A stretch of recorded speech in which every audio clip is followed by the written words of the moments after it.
My city's gonna tell you the tale.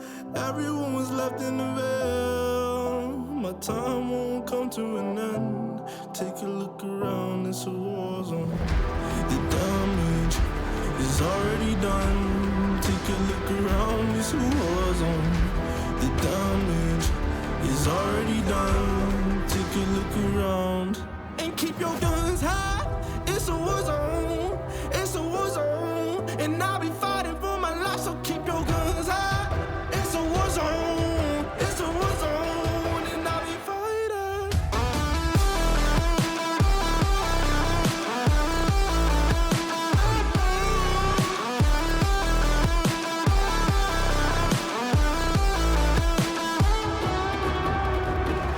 I'm bad to the bone.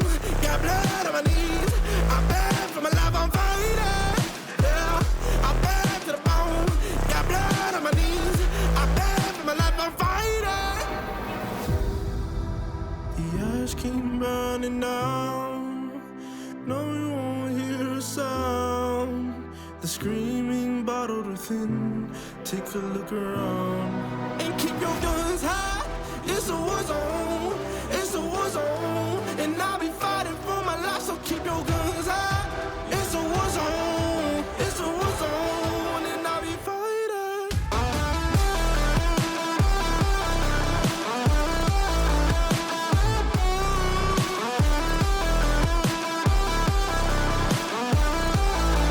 And I'll be fighting for my life, so keep your guns high. It's a war zone. It's a war zone. And I'll be fighting for my life, so keep your guns high. It's a war zone. It's a war zone. And I'll be fighting.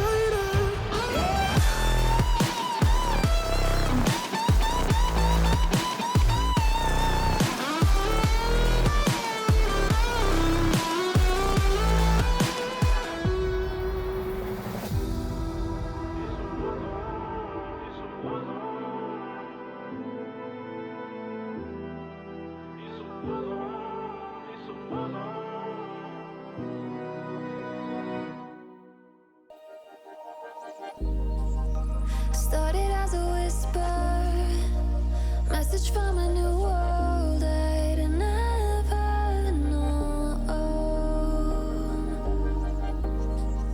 Something about it felt like it'd been waiting my whole life. Is this home? I can hear each sound calling my name, and I feel angels around when I start to sing inside.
wish a void opened in the air to suck me up, cause I really don't care. While I'm falling, I wondered if you would miss me when I'm gone.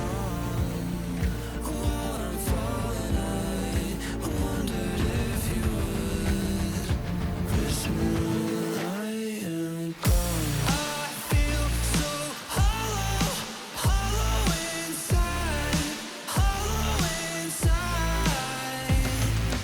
Promise me everything, promise me everything,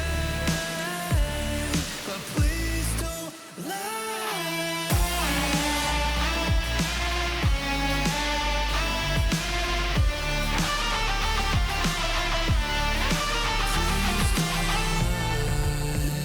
Disappointment echoes in my brain. Anyone would really go insane. Empty hands promised me everything, gave me nothing in the end.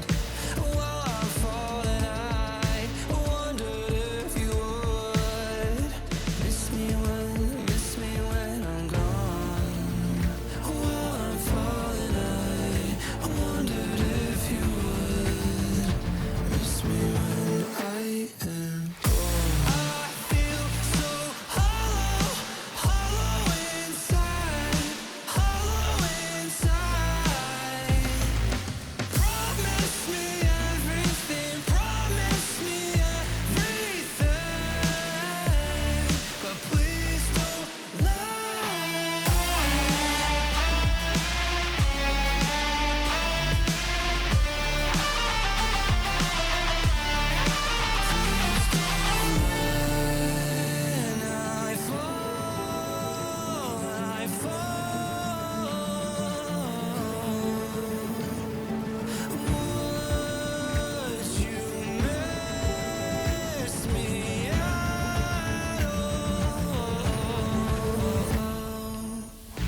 I feel so hollow, hollow inside, hollow inside.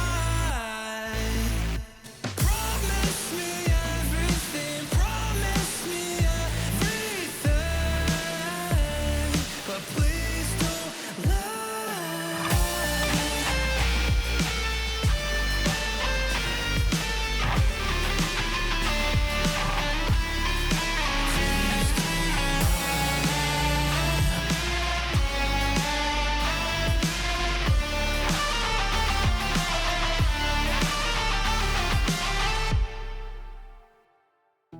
I can't go back to you, my friend.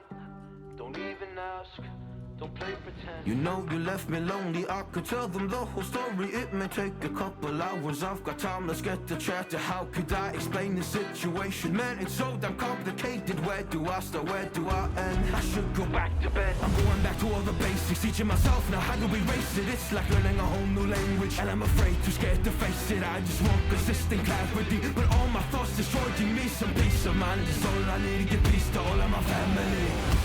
I can't go back to you, my friend. Don't even ask, don't play pretend. You think you are everything I need, but I'm gonna leave.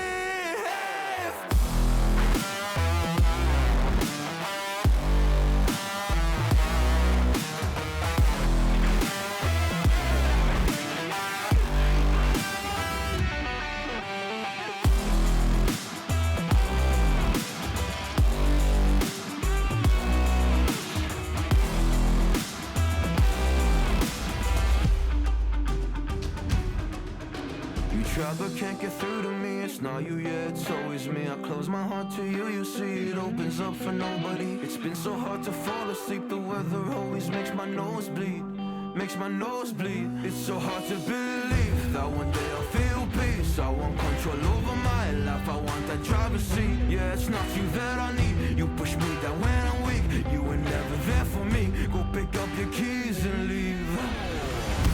I can't go back to you, my friend. Don't even ask, don't play pretend. You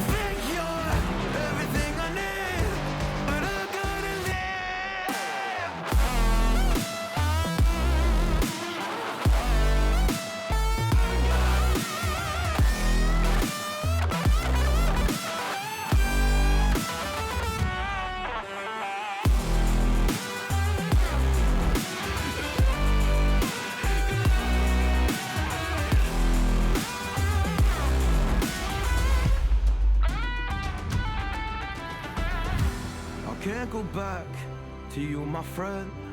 Don't even ask, don't play pretend, 'cause you think you are everything I need, but I gotta leave.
Ready for this.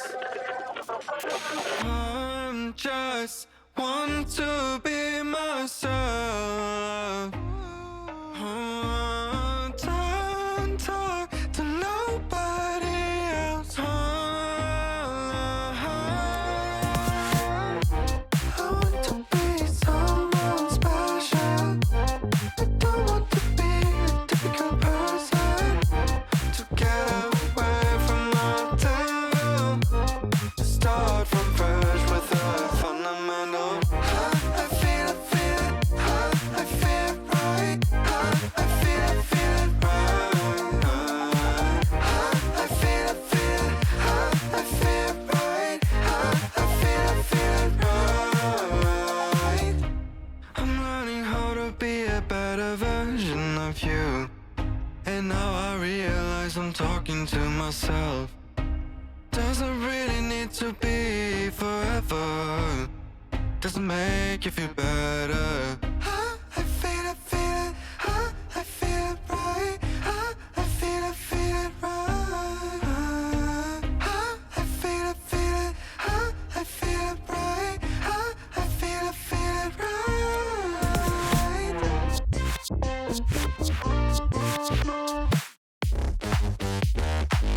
Wanna feel it. Wanna feel it. Wanna feel it.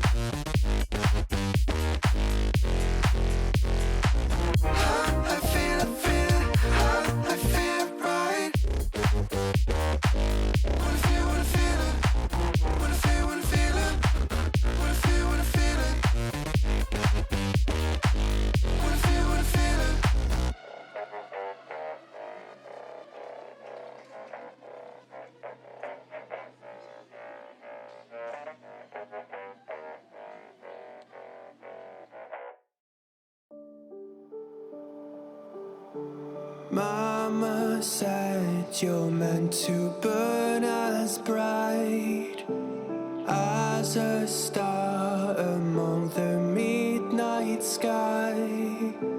All the pressure blinded me, but now I see I'm no different from the rest. You said I'd fly away, but my walls have kept me down.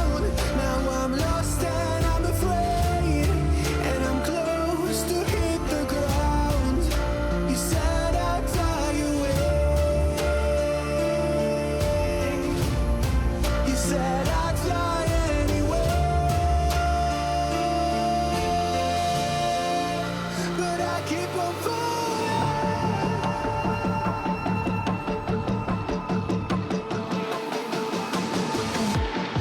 You said I'd fly anyway, but I keep on falling.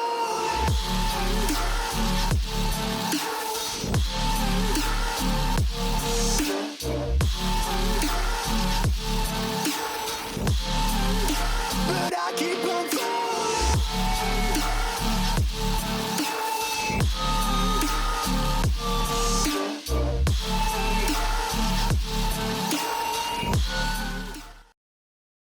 Welcome everybody and welcome back to the Blitz Gaming Series. We are now here in the quarterfinals for another exciting matchup. We got Atomic Apes and Fluffy Aimers. I am Mr. Garage. I'm presenting alongside the very talented and wonderful Interdis. Interdis, how are you doing tonight? Thank you very much. Thank you for the great introduction. I hope you don't think too highly of me. You're also well talented as well. Oh, thank you. But you know, I'm really excited for today. This is going to be a really interesting match. We are having a little bit of issues with some of the teams, but it should be a good one regardless once we actually get into it. As we're taking a look at our bracket here, something we've seen last night specifically. I mean, I was on the broadcast for Aerial Rise versus Bottle Service, and oh, that was a rough one coming out of Bottle Service. Or sorry, I was on the Aero Rise Hush one, not the Bottle Service one, excuse me. And that was a rough one. But so far, I mean, you've seen a lot of 2-0s. They've really just been pushing through the bracket pretty easily. And as we're seeing some of them, we're going to see the last one of the group stage is going to be Atomic Apes versus Fluffy Aimers. But let's take a look at the bands first. Or is it the rosters, excuse me, first. As it's going to be Atomic Apes versus Fluffy Aimers, like I said. Starting on the Atomic Apes side, we have Duke, HUD, Smink, Reapers, and Slime Ball. And on the Fluffy Aimers side, JJ, Rival, Deity, Cinder, and Emilio. Plenty of familiar names if you watch around here in the tier 3 scene. These guys have been around on a bunch of different rosters and have made their name for themselves. It's why they're here. They managed to make it through qualifiers or group stage. They've gotten all the way up in here in the playoffs. And as you just saw on the bracket, we were just looking at whoever the winner of this one, of this specific match is, will go up against the winner of the ongoing Phantom Legion and In Control map, or In Control game. But right now, just looking at the maps, it does look like the 3 maps for this matchup are going to be Border, Chalet, and Club. So nothing super surprising. These are 3 maps that just about every team now has put in their repertory and should be quite good on. So really excited to see how these ones go, because they also represent some different things, with Border and Chalet being a bit more aggressive and Club being structured. Yeah, and we're starting over on that Border game. We're going to jump into that game actually right now, and we're going to see how that goes. I think this is going to be an interesting one. I actually don't remember the last time I got to cast a Border game, so I'm really excited for this, and we'll see if this is going to be a great format for both teams, or if we're going to see some strugglings, as they're going to start out on bands. And my first one that I'm really looking for here is Dokebi. I think she provides a lot of information, and if they leave her on the board, that could harm them. Yeah, I mean, you've been seeing Dokebi being taken off pretty much every single game I've watched in the last couple of months. Just super powerful, but also seeing a lot of Monty bans, with that shield buff really making Monty absolutely just indomitable. So no surprise there, but yeah, most likely Dokebi. As for the defense, maybe a Valkyrie or potentially a Fenrir, but we will see when they get to there. But let's look at this next attacker. There it is. There's that duck heavy that I was looking for. Monty as well, falling off the board isn't surprising. He's great at making that space, but that also means that there's Ying on the board. She's incredibly powerful. I mean, we saw when it was me and Goose last night casting, we saw how much impact she was able to make, able to clear out rooms all by herself just because of her gadget. Having that on the board makes it really hard for defenders to hold it down. It kind of forces you to bring a warden almost. Valkyrie off the board as well is going to deny some of the information. We could see some maestros. I wouldn't be surprised to see that. I know last time it's been a while, like I said, that I saw border, someone was bringing maestro a lot. He's great at bringing in information, denying plants. I'm interested to see what this last ban is. Potentially a mirror as well, but let's see where it goes. And it's a zombie. Yeah. So many defenders that at this point it could be any one of them, and it's not particularly surprising just because they're all so strong, and it's understandable why a team wouldn't want to go up against them. But like you said, there's Mira on the board. You mentioned Mira. She is on the board because she doesn't get banned. That's going to make it a little bit harder for them to be able to push second floor. Armory lockers, I still, to this day, I don't think it's as good as any of the other sites.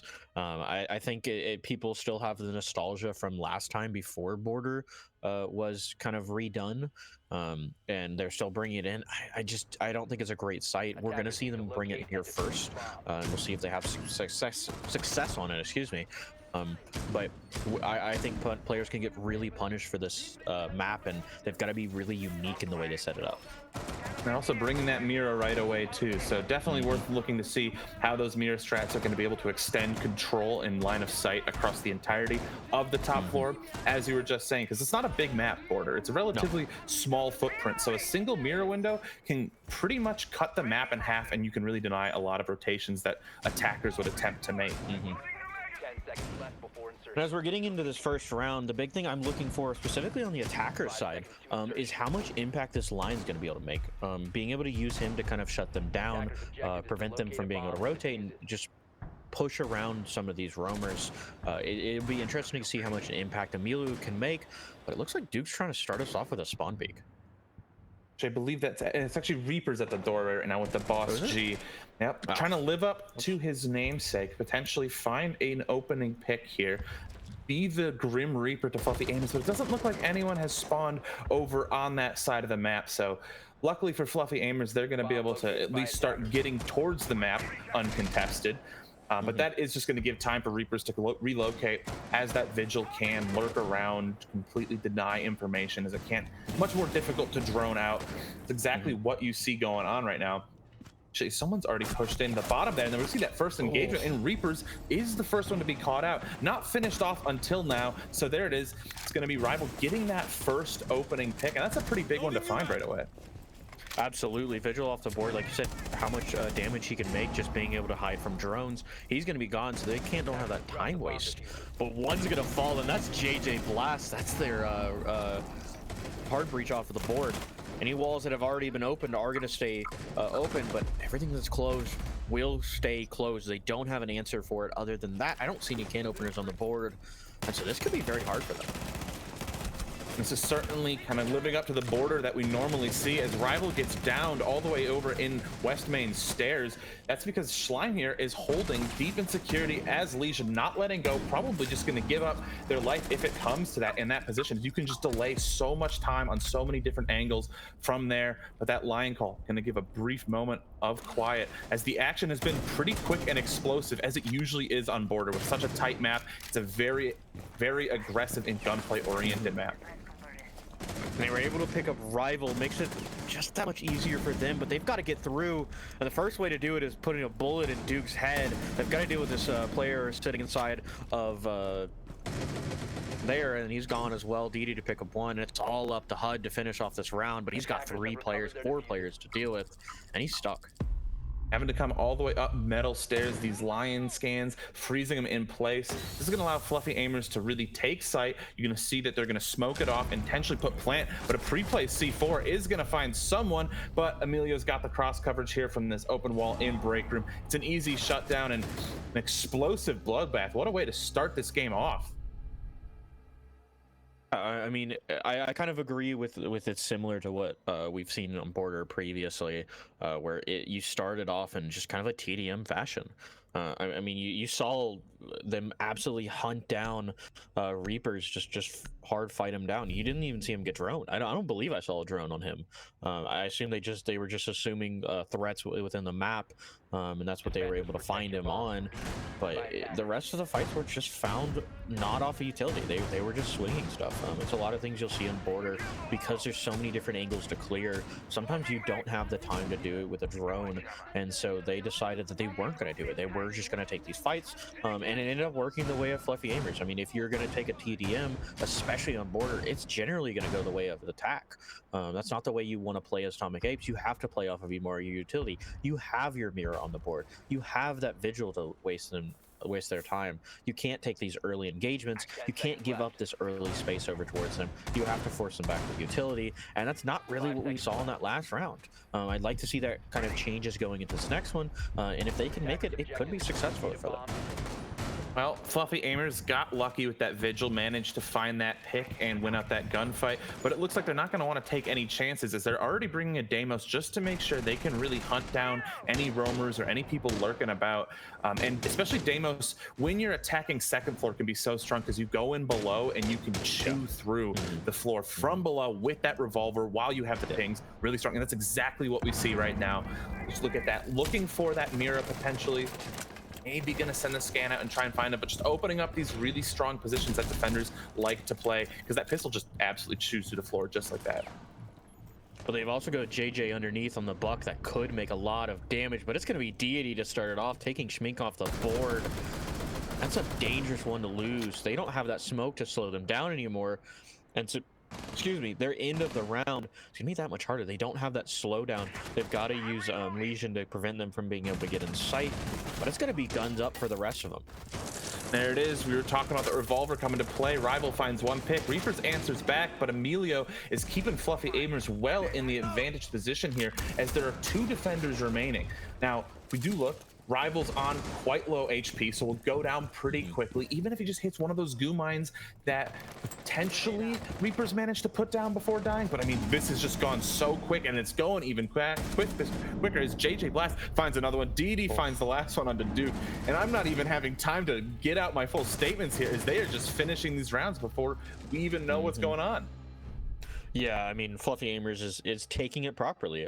You'll see the same kind of concepts in the last one. They're forcing them into gunfights instead of being able to use off their utility. I mean, it's part of what I talked about in the pre-round for this one, was that you have to use your utility to slow them down, and when smoke is your first pick off of the board, that tells me they're not using it. They're not using their Legion. They're not using their Warden to take the first fight. You can't just give up these first engagements over towards the attack, especially on Border, something where slowdown could be huge. There's so many different rooms to mess with that if you can't find the slowdown within rounds, you're going to lose them. They're going to just give out these early fights. And I mean, that's what happened. You're going to see it in the next one as well. Fluffy Aimers is just going to keep up that pressure, and that's what they were doing for most of the round. They were kind of keeping them on their back heels, and Atomic Apes couldn't go stop a second, and let's take a little deep breath. Let's force them back with a smoke canister or whatnot, because I mean, they didn't have that option on the board. You've got to make sure that you're not giving up these first engagements over towards Fluffy Aimers, or sometimes it's just going to feel like you're getting absolutely stuffed into one room, and I wouldn't be surprised if that's how Atomic Apes feels right now. 100%. I mean, they are getting absolutely suffocated by this hyper aggressive offense that Fluffy Aimers are bringing to the table. And it's worth noting that while all maps in Siege tend to be defender sided, Border is one of those ones that looks a bit more 50-50 just because of this level of aggression that it enables attackers to bring. And just like that, Reapers getting reaped on. Deity finds an early run out, shutting down that Vigil. So hey, now they don't got to worry about Vigil. They didn't bring Deimos. They saw that this was going to be a first floor defense, so they decided, hey, let's bring a sledge instead, and it worked out beautifully for them. They don't have that Vigil to lurk around and be scary. No, I mean, I don't know. I feel like I can understand the concept of wanting to take that early fight, and wanting to kind of find an early pick, but you've been struggling so far. It's just not what you want to take, as 2 bodies are going to fall, one for Atomic Apes and one for Fluffy Aimers. That's Warden off of the board. Center to get answered for. Ram could make this so much harder for them. they don't have that option anymore. Schmink's in a real dangerous position here. Lots of exposure, and with these Kawana hives from Grim coming out, can't go up the stairs. His location has been revealed. He is getting just pressured. Nades are coming out. They have pings on him. It's real unfortunate. But meanwhile, across the map, some engagements are happening, and they're mostly going the way of Fluffy Aimers. Duke does find one, but is quickly taken back. So we're once again in a 1v3 situation. It's all going to be up to HUD here to find the remaining 3 attackers, and they have plenty of time to sort of calm down, to reload, to figure out how they want to attack site, because really these long angles are going to be what could hurt them. HUD is holding that thing. They weren't prepared, they weren't pushing together, and that gives him a much easier fight here. But he's still got 2 players to deal with, and they're getting ready to swing him. Rival finding him, but HUD's going to be able to get a little bit of damage off. Trying to take this fight, but he is struggling. He's got drones on top of him. They're trying to push him away from this position. They've got to get back to site if he wants to stop this plant. And they're pushing into the site. They're putting the plant down. There's not going to be an easy way for him to stop this, as that window coverage is really hard to contest from inside, and that plant's going to be successful. Both attacker guns are going to be up, so it's all going to be up to HUD having to probably flank in through showers here and get his head taken off by Rival. Not a super surprising result, as you know, it was a 1v3 clutch from the get-go, but you know, he looked like he potentially could have found one, especially while the plant was going down and there's only one player watching it. You could have made that a 1v1, but understandable why it didn't work out. We're just going to quickly fix this one issue you can see JJ Blast having left. But so right now, Fluffy Aimers are looking really solid. Yeah, I mean, yeah, they definitely look solid, but I think it's less of cause from Fluffy Aimers and more that you're not really seeing much from Atomic Apes. They're getting a lot of pressure, but there's no answer back. They're not forcing back some of these fights and forcing them to take engagements at the doors. They're taking engagements within sight. That's not what you want to do. I mean, border, sure, there's a lot of engagement you could take from outside directly into sight, but you have to understand those threats. You have to understand that they're there. And you have to make sure that you're keeping yourself alive and not taking those early fights unless you want to. It seems like there's a lot of stuff that Fluffy Aimers is just bringing on to them at once, and there's no answer back for Atomic Apes. Like they're trying some stuff in their early rounds, but it feels almost like the pressure is just too much for them. What I appreciate about Atomic Apes is they're immediately trying to match the aggression. Like the Reapers has been going for those spawn peaks, and it's not been working out. I think the bigger problem is what you're talking about is they're just not adapting. That we're seeing Fluffy Aimers have these strats, this really oppressive kind of very run and gun style of gameplay where they still have a little bit of information. You know, they've been bringing that lion, they have been droning a little bit when they need to, but they're moving really fast, and we just haven't seen anything to counter that, like a Mozzie to potentially deny drones, a mute for drones and lion scans, or as you're saying, something to slow them down more, some Banshees from a Maluzi or something like that. A single Legion isn't quite enough, especially when the rounds are going so quick. Legion dying means he's dying with a number of those goo mines in pocket before they even have the chance to generate, and you just can't get all that utility out. Yeah, no. I mean, it almost feels like sometimes there's just not a lot of utility being used, and I'm sure that's just a matter of it not having impact. But that's something that you want to make sure you're keeping to a minimum, especially on defense. You can kind of get away with it on attack. I mean, how much do we see outside of direct information coming out from the attackers? It seems like they're losing a lot of their main gadgets early, like that first round they lost at Ace, and it didn't make a difference because they didn't need those head holes. They lost their Ace, or not their Ace, their Ash, excuse me, in the second round pretty early, and they couldn't make that kind of space, but it ended up coming to another attacker who's able to just push in and take the fight. It seems like gadgets on both sides haven't been used as much outside of information coming from the attack, but if that's the only thing coming back, you've got to make sure you're answering for it as a defender. And like I said, there are a few moments where it isn't just gunplay. There are some like excellent pinches. I'm thinking of, I believe it was, well, it was Kaid right by West Main Stairs, who was being pinched. There was Grim there. They had multiple angles. Like, this isn't just a ranked game where Fluffy Aimers are rushing in. They clearly have a very robust strategy. Even if they are moving as quick and as aggressive as they are, there is a lot of kind of underlying thought to what they are doing, and it's been rather impressive to see, and I'm really excited with it. But it does come at the cost that Atomic Apes have looked kind of dead in the server, and I want to see a bit more competitive game, because this is, you know, a quarterfinal matchup in playoffs. These teams are supposed to be kind of matching each other right now. Yeah, and I mean, I kind of want to add on to you talking about the pinch. It kind of goes back to our talking about adaptivity. You have to realize that your teammate is getting pinched like that, and go and help them. You have to do something to force pressure away from your teammate, whether it's shooting bullets through a wall to make the person who's trying to kill your teammate a little antsy, something. You throw some utility, whatever it is. But it feels like there's a lot of times where you'll see these solo fights get scaled into bigger 2v1s, 3v1s against the defense, and they're not prepared to set themselves up to help out their teammates.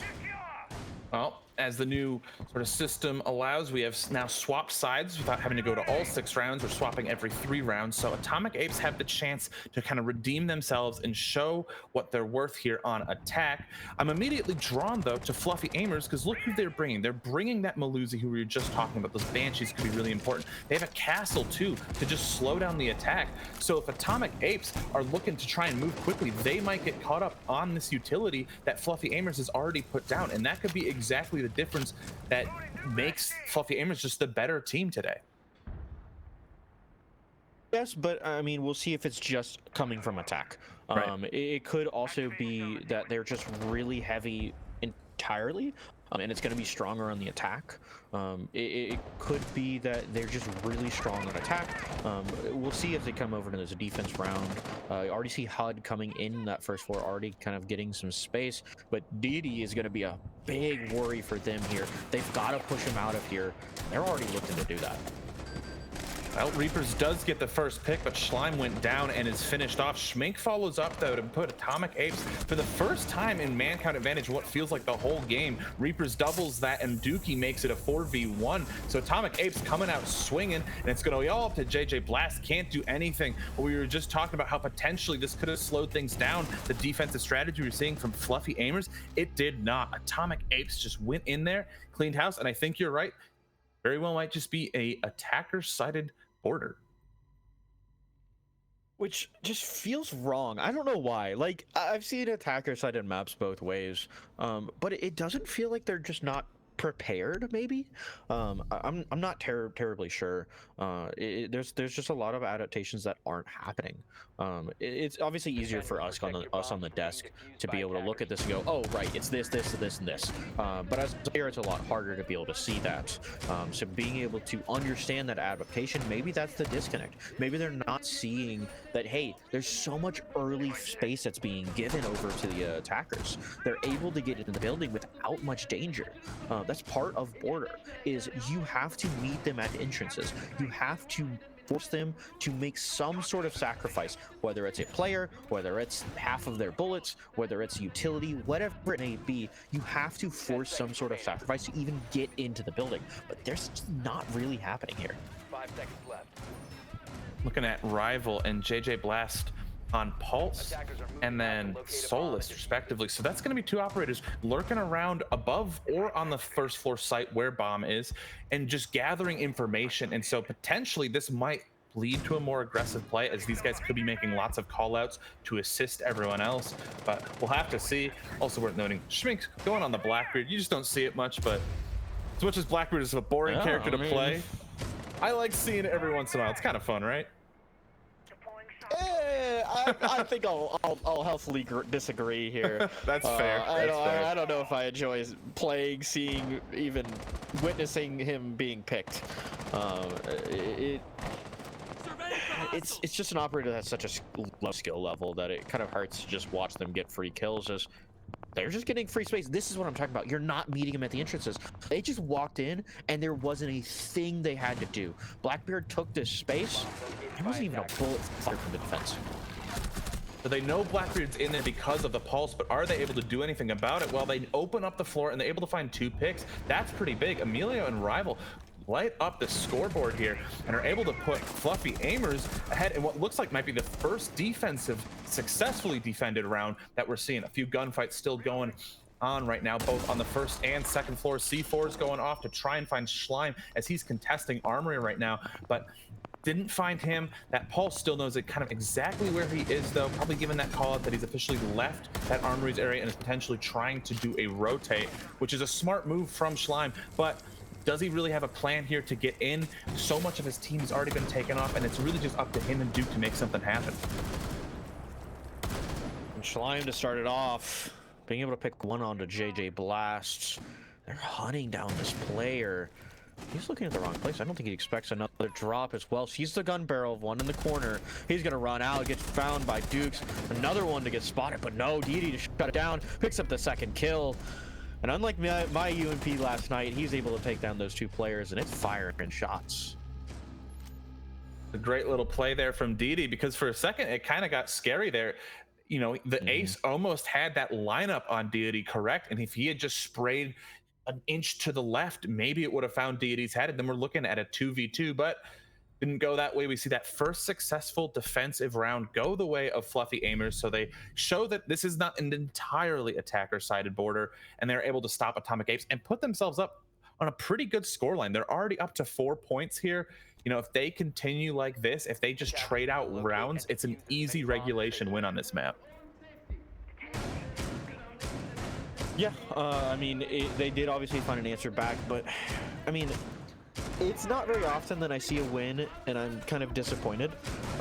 I think the big problem I had with that round, coming out from the defense, is the fact that you're reactive instead of proactive. It's part of what I talked about in the previous round about making sure you're answering for them at the doors or at the entrances, because you get stuck into an action.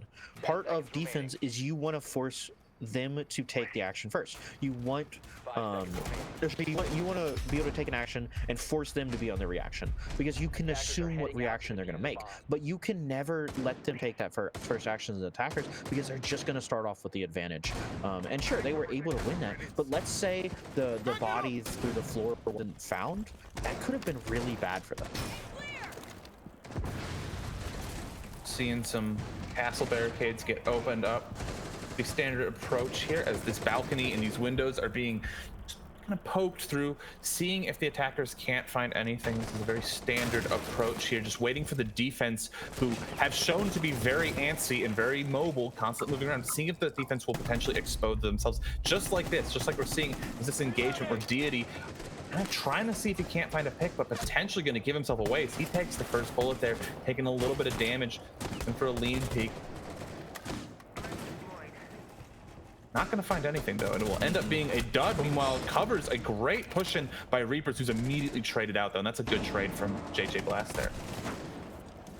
Looking for another one. It's JJ to get found, though, to grab him off of the board. It's a shotgun gone as well. They don't have that C4. I don't think he used it just yet. But the biggest thing is they've lost that min count. Almost loses another body in the form of Deity. He's able to get back, though, but takes some damage to do it. Reinforcement coming out could help them. This could make Fountain that much easier to hold.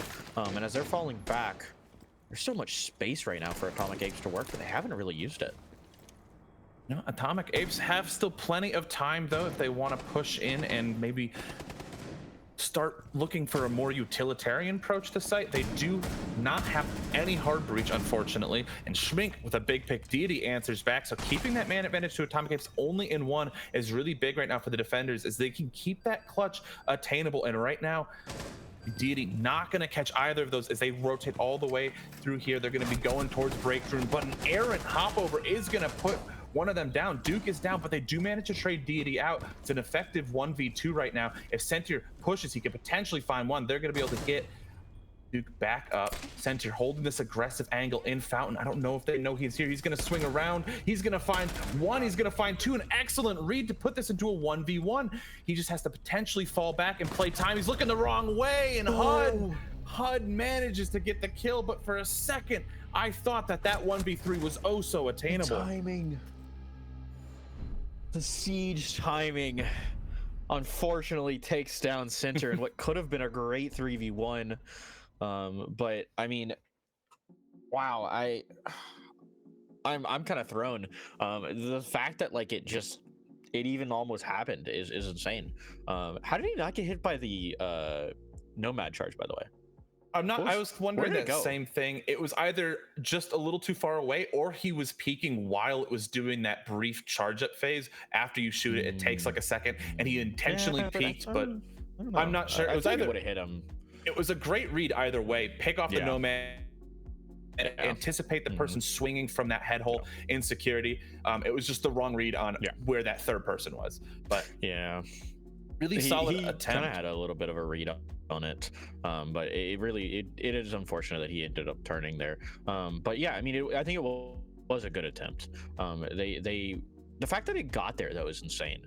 That kind of shows the patience you see from a player like Center, where normally you kind of have to rush yourself because you have to force one of the early fights. But the fact that he was so calmly willing to swing that he's thinking about the timing. Like, oh, hey, I know that nomad charges take 1.5 seconds or whatever it is. I don't know off the top of my head. And the fact that you know that you have that timing and know that you can swing and grab that kill is insane. I mean, it shows the kind of level of gameplay that we're seeing here coming out of Fluffy Aimers. Even though they did end up losing that round, he brought it that much closer to being able to pick it up. And that could have been really bad for Atomic Apes. We would have been looking at a 5-1 scoreline. And if they could have done that, I think it really would have killed the mental coming out from Atomic Apes. And it's big in the first round of a best of 3. If you can kill your your opponent's mental in that first game, it makes those other 2 maps so much easier. Absolutely. So Atomic Apes do take their second round here, but we are swapping back sides again. So Fluffy Aimers are back to where they looked really good, and that's on attack. And we're looking at this roster: a Lion, a Ying, and an Amaru. This looks like a very deadly roster where at any moment they can explode into sight. And it's also a risky roster, though. You know, this is not something that's a guaranteed win. You often see Amarus going in and it doesn't quite work out. But I'm excited to see exactly how it's going to play. Amaru usually either comes in through backside. Oh, so they're waiting for some sort of distraction. JJ's going to be getting up close to the door. And they're going to be looking to push us in. It's going to start now, though. They're going to be getting their ways in. Flash is coming out. C4 is going to grab JJ, though. That may stop them. Very well may, especially after HUD finds another one. That's going to hurt a lot, as you've lost 2 people right in that engagement. A swing from Reapers, though, shuts down that Amaru. So doesn't get a whole lot of utility there, but a good trade out there. Potentially able to find one. Unfortunately, Doc is on the table, so able to put Reapers back to full health, and meaning it's just up to Emilio here. It was almost a 1v2, but back to 1v3. Everyone's full health, like nothing happened pretty much. Minute 30 into the game. Didn't go the way they want. As we were just saying, these sorts of plays are risky plays. It can often result in things like a single C4 just kind of ruining all the momentum you have, and a single peek from Schleim ruins the rest of the momentum they have as he attempts a little clutch. But unfortunately, it didn't work, as it would have been fun to see that sort of thing, but it is what it is. Yeah, no, it is what it is, and I can definitely agree that C4 killed them. Osa was the big point around them. Maybe they went too fast. I think they should have waited for the Amaru. It's possible that the Amaru was supposed to be an after effect, something that while they're all focused, I can just walk in and get a free kill in Armory. I'm not terribly sure what their plan was for the Amaru there. I would have liked to see the Amaru jump in Africa window, maybe. Yeah. But that's not what they ended up choosing. And it feels like they almost are trying desperately to end the map. I don't know how to say it better than that. It feels like they're too antsy to finish out rounds. They're pushing out early, trying to get some of these early picks because it's been working, but it's also caused them to kind of overextend a little bit. They're getting these first engagements going the way of Atomic Apes now, where it was originally going the way of Fluffy Aimers, because you're in round 7, or you were in round 7 at that point. They're expecting you to keep rushing if you've done it 6 rounds in a row. You've got to understand that it's nice to have that kind of fast-paced play style at the beginning, but you cannot keep it up. It's not going to keep working. They're gonna start adapting, and that's just what Atomic Apes has done. Yeah, they brought it all the way back to a 1-point game. They're just trailing now, barely behind, and we're seeing some of the same operators that Fluffy Aimers actually are successful with that Solus, with that Pulse, being able to just kind of read out and give the information and figure out where is the push coming from, where are they stacking up around, and that could be a really solid play from Atomic Apes, as information is something we kind of criticize them for, as they weren't really using a whole lot of their utility. They weren't relying a whole lot on any sort of information network. They were kind of just swinging things, and it was giving Fluffy Aimers a lot of free picks. So this might be a solid way to do things. Already though, this is a much slower round, as really we've only seen one building or one room be entered here. They're in tellers, they're in showers, but they're not moving super fast. No immediate picks right off the bat, and it's already been a minute. This is a complete change of pace. Rival trying to find something, but he's getting fought back, and he's gonna get shut down because he's all by himself. It's lonesome. There's a player in bathroom, but he's playing by himself pretty much. And another body to fall as well. Schmink to grab one more, and the attackers are falling left, right, and center as Reapers are going to pick up one more. It's up to JJ Blasts, and this doesn't look like the same Fluffy Aimers that we ran into the beginning of this game.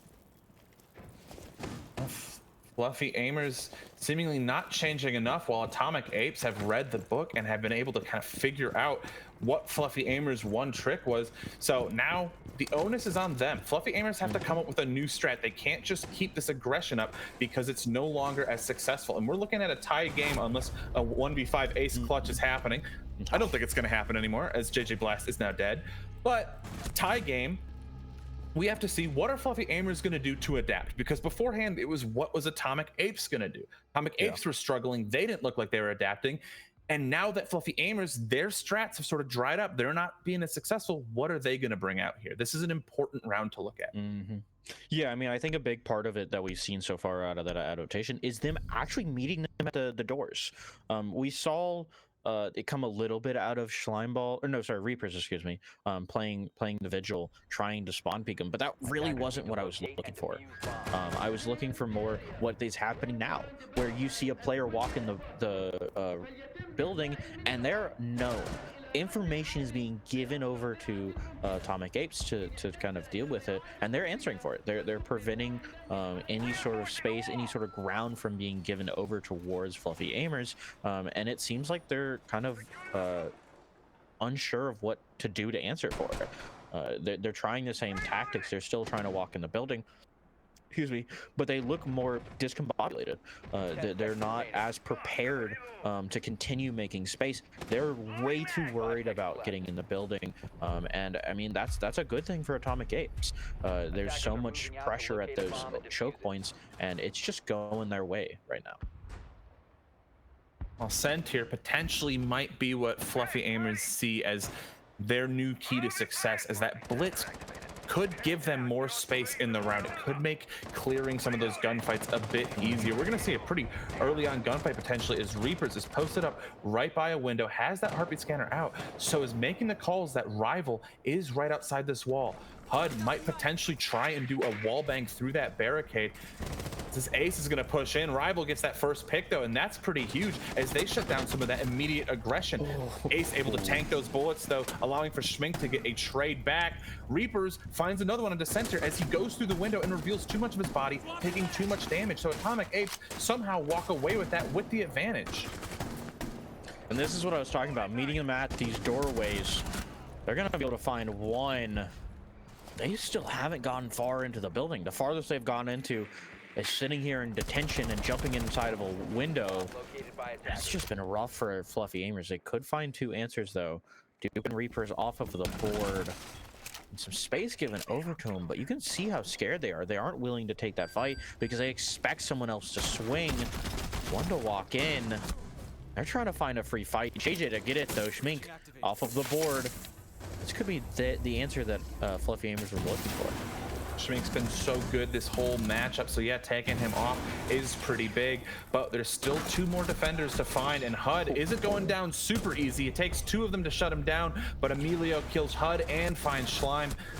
ultimately the most successful attack we've seen in a little bit coming out of Fluffy Aimers. At first it looked a little scary as that blitz didn't quite find the impact that it needed to, but it did manage to at least give them an opening. They at least found a pick, and then they managed to get another.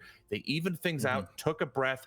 I liked how they pinched when they were going in to find, I believe it was HUD, when they were pinching him. They just slowed down for a second, took a breath. It looked a lot more intelligent than some of the other attacks we've seen. Yeah. Maybe I'm kind of just like reading it wrong, but it almost felt like a fluke. It felt like there were a lot of kind of kills that went the way of Fluffy Aimers that really shouldn't have. The positioning, specifically coming out of Pulse, like I think that's one that like really kind of was throwing me, was why did we have two players by the door inside of site and no one trying to rotate to help him out? You didn't have any sort of pressure going towards detention. It felt like they got those two opening picks and they were playing really well at the beginning, and then they just decided to stop. They decided to give so much space over to it. They abandoned Pulse. It felt like they kind of abandoned fighting them at the doorways and gave them so much space. I mean, you saw as soon as that Pulse died, they got not only ventilation, but they just walked straight into site. Yeah, I think what they were going for kind of all relied on that Oryx, because they had Pulse reading out information. They had Mozzie watching the window with Pulse, and then Oryx kind of came out of workshop and tried to sprint for that main door, and they shut down that Oryx. They managed to then get a few kills off, or they lost kind of their aggression with that, and it just kind of spiraled from there. But we're going to be dealing with this technical issue. We're going to get it fixed as soon as possible. But in the meantime, we're going to throw to a short break. So get up, stretch your legs, get us something to drink or eat, but come back because we'll be back real soon.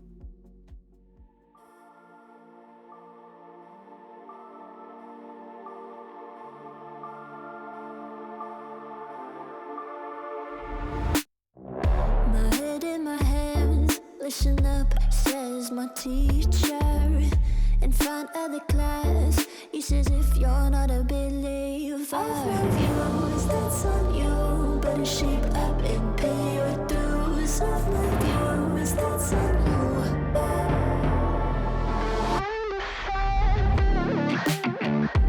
I'll be on a flight soon to Vienna singing. Ooh, gotta know all this propaganda. How do you do? Better get it in my own medicine for you. Never gonna make them think I'll stand more. For all the things that I've said, pushing me closer to the edge. And I don't know that lose. Don't mind if I do.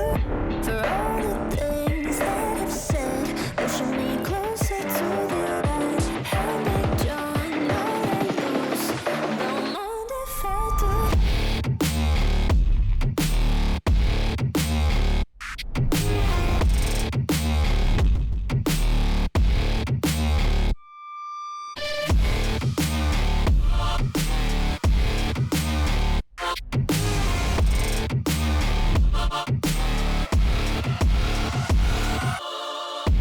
Free as the wind and as strong as a piece of amber. Give me a breath like the fire you'll soon remember. Ooh, I'll be on a flight soon to the end. I'm singing. Ooh, gotta know all this propaganda. How do you do? For all the things that I've said, pushing me closer to the edge. And I don't know that lose. Don't mind. All right, I told you it'd be a short break. We are back and ready to get back into the action. Excited to see, because this has been a really hot match so far. It's been just incredibly back and forth, incredibly explosive, and I'm curious to see where it finishes.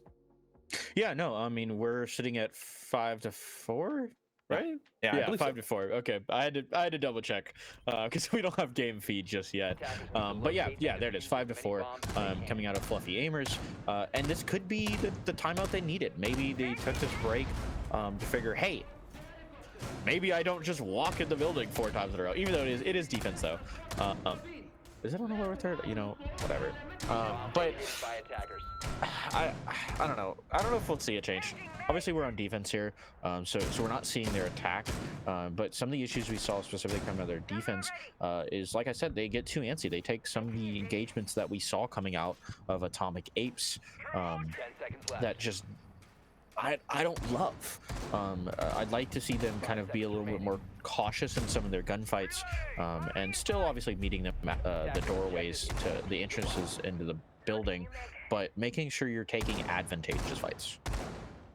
I think the attacking here has been a kind of a mixed bag from both teams, where they've certainly been able to find success like that, like Reapers finding an opening pick really early on in Descent here, but they've also, the attacks have seemed to be what struggled to adapt the most. We've seen adaptations actually come out from the defense before when it comes to countering the attacks, but I would like to see some attacking bring something different. But right now, maybe they don't need to. Maybe if Fluffy Aimers just keep gifting picks the way of Atomic Apes, they can just come in here and take over again, because that vigil did not last long. No, he didn't, and unfortunately, Ram, your thing does not go directly through a hard breach, but it's going to be Reapers to go directly through Deity's head. That castle's off the board. They're not going to move any of those. And I mean, no answer just yet coming out of Fluffy Aimers. They've been given way too much freedom on the top floor here. Maybe that's the answer they're looking for. Emilio, with the first pick out of the side of Fluffy Aimers, could potentially be exactly what you're saying. This could be a big moment for them. I know Emilio's looking for another one, but fighting for his life in a pretty dangerous position. A lot of soft walls around him, but almost able to find the head of the Lion. Fortunately, it's just not going to be his day right now, and he will get shut down. Schmink doing the one to actually finish it off. It's all going to be up to the rival on Fluffy Aimers, the last person up to find 3 remaining attackers. And once again, we're most likely looking to see this game get tied up at 5v5, meaning we'll get max rounds in regulation. Not guaranteed overtime yet, but unless rival pulls off something insane here, probably going to be seeing all those 5 rounds on both sides. And there it is. Reaper's got the opening pick. He gets the final one. Tie game. 5-5, and I mean, if you're Fluffy Aimers, that's not what it... There's another tech pause. We're gonna be sitting to another tech. It's unfortunately a game riddled not just with bullets, but also with tech pauses. Siege? But I mean, you know, who knows? I don't know. But anyway, as we're kind of getting a second to breathe here, we got to talk about the fact that it was 4-1 at one point. We kind of said that new tech, what? Okay, players. Who knows what they're talking about? But I mean, it was 4-1. You got a great answer for your Atomic Apes. This looks great for you. You've brought back your 4-1. You're back in this game. You can just win it. You don't even have to specifically go to overtime. But you've at least guaranteed yourself the opportunity for that. Oh, sorry. Something that you made a comment about earlier was that if Fluffy Aimers had taken that lead and continued with it and maybe won like 7-1, 7-2, even 7-3, the mental for Atomic Apes would be pretty low. But now if Atomic Apes reverse this, if they manage to come back and take it back, Fluffy Aimers are going to even feel that worse, because they were so close to being in an easy win situation. To throw it all away and then let the other team slurp it all up, that's got to hurt. 5 seconds left. Slurp it all up, indeed. We're getting into this next round. Not the sound effects. We're getting into this next round. It's going to be an interesting one. I mean, I think this is definitely going to be the round that could either cost Fluffy Aimers the game or secure it for them. At the very least, securing some team overtime here. But I think this is a huge one for Atomic Apes, not only on the mental, but just being able to get themselves an OT for their own mental. Well, Emilio with the spawn peak, this time shutting down Reapers. Reapers was able to successfully shut down the spawn peak last round, but this one, it's just not going to work out for him. That Ash being taken off the board, and not just your Ash, but your top frag. Reapers has been so good, especially when it comes to those opening engagements. To lose him is a pretty big loss, and it's probably going to take some of the momentum that carried Atomic Apes to a successful attacking win last round. It's going to take some of that momentum away. Center to fall back down. They're going to be giving up most of this top floor. One player to kind of hold on to it. Two players, actually. Excuse me, I didn't see the second one. Two players to hold on to it. And they're trying to slow them down, but there's only been a minute gone here. They have already found so much space. Another to fall off, and now there actually is no one on the top floor, as everyone's going to go back and they're going to bunker down. And the attack is going to have to make use of this floor space and open up these vertical angles if they want to take this site. It's a hard one to take, and with the castles closing off some of these, it could be that much harder. We're going to see Gridlock's track singers being used to cut off some rotates, but it doesn't really matter because JJ Blast finds another pick, only lengthening Fluffy Aimer's man advantage here. What the fuck? What? Bombs down, going to be spotted by Solus, which is actually huge because that shotgun will just eviscerate anyone coming to pick it up. And that's going to be really scary because Atomic Apes are now scrambling. This is one of the first rounds we've really seen go for time like this, as we're now in the last minute. They're picking up Diffuser. There's still a lot of congestion. We haven't even really seen an approach to site from the attackers, as that they were just kind of concerned with picking that up. Right now, JJ Blast can still do a lot from below, and he is just kind of toying with the attackers, just making them a little antsy. They can't ever be completely safe or confident about their footing because he might just erupt the floor from below them with that shotgun. Right now, it kind of looks like Atomic Apes are just going to do a straightforward. They're going to cover off some of their rotates with smokes and just hope for the best with a plant in sight. They don't really have a better option as time is really getting really low. And a great play here. Ooh. Potentially a game winner from Rival, but it is JJ Blast that ultimately has to get the final pick. Rival just lurking in shower there. Really smart play. I was watching it the whole time, just waiting how long it would go and see if the coverage from the attackers was going to catch him out. It didn't, and he managed to stop that plant, and that was huge. Yeah, and I mean, I think a big part of that round, specifically coming out from the Atomic Ape side, was how unsure of space they were. Like, you could see it specifically when, like, I think the big one that I saw was when Gridlock walked in the bathroom, started the plant, and then got off and wait to go take a fight. Like, you have a teammate next to you. You have to trust that they're going to be able to take that fight. Because what's the point of your teammate being next to you if they're not going to take that fight? You have to trust your teammates and know that they're going to take that. And it felt like a lot of the space that they had found, even upstairs, was just the answer of Fluffy Aimers willingly giving it up. It didn't seem like they trusted any of the space that they were in, even when they were actively holding it. They were always on guard, and that's not bad to do, but you have to make sure that it's not your biggest worry.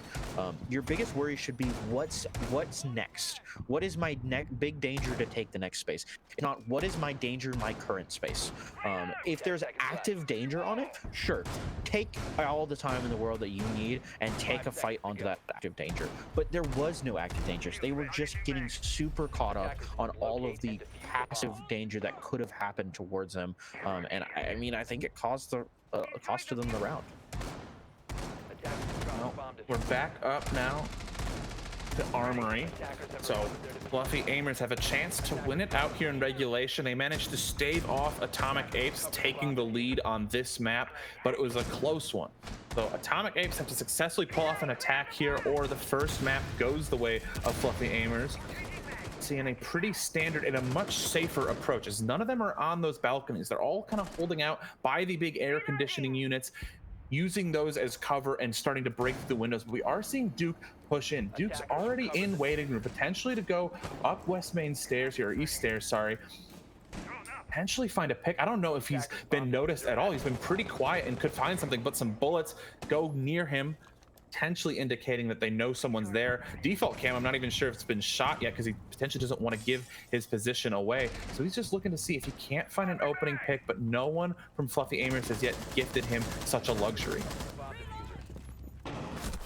Luxury in the form of two bodies falling for the attack off of a jump out coming from Blast. JG Blast, excuse me. That's just maybe the answer that they were looking for. What they can use to kind of secure this round. That castle barricade may have screwed them. They can't go take that fight. There's no danger down the hallway, so they're able to just fight or crawl over and get that fight back. But just the fact that JJ was able to do that makes that rotate that they made in triple just unusable at this point. They're gonna have to clear them off before they can do it, whether it's with a drone or with a body. But it's gonna be JJ to just jump out and grab another pick. They never expect a second jump out, because who does that? Well, JJ Blast does that, and that could be what maybe might be the final nail in the coffin, as Emilio finds another one, and Atomic Apes are really struggling to find anything on this round. Emilio with the final pick, and that's it. The first map goes the way of Fluffy Aimers. They started off hot. Things got a little hairy, almost tied up to the point where Atomic Apes looks poised to take the lead, but a few solid, well-played rounds of Siege give Fluffy Aimers their first win here in this best of 3.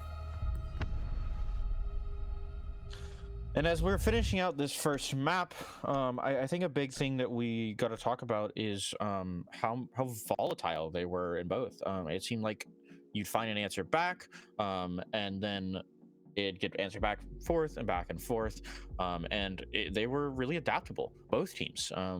Big shout out to Atomic Apes, excuse me, for being able to bring it back from a 4-1. Yeah. Sure, they ended up losing it, but losing it 7-1 versus 5-7, I'll take the 5-7. It's going to help their mental going in the next one, because it goes, hey, they're not unstoppable. They're not going to bulldoze through us. We're going into this next map, and we're prepared for this.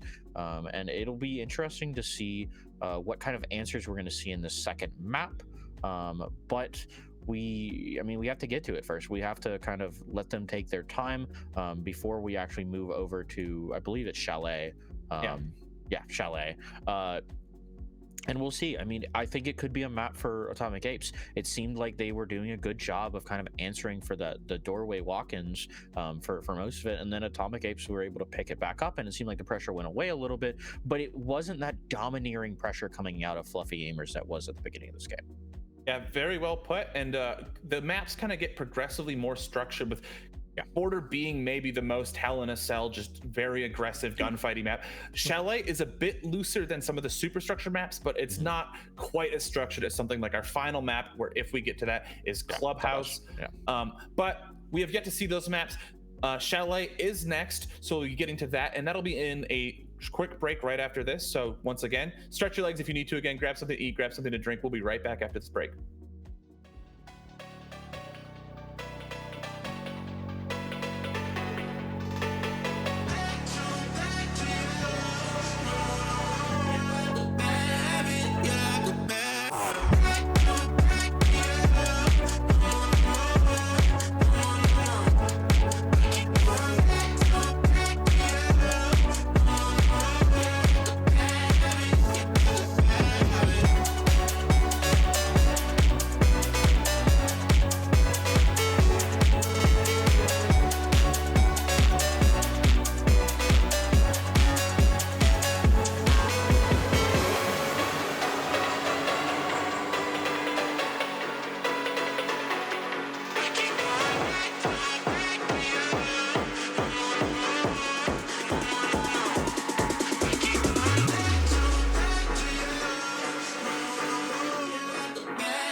Started as a whisper, message from a new world I'd never known.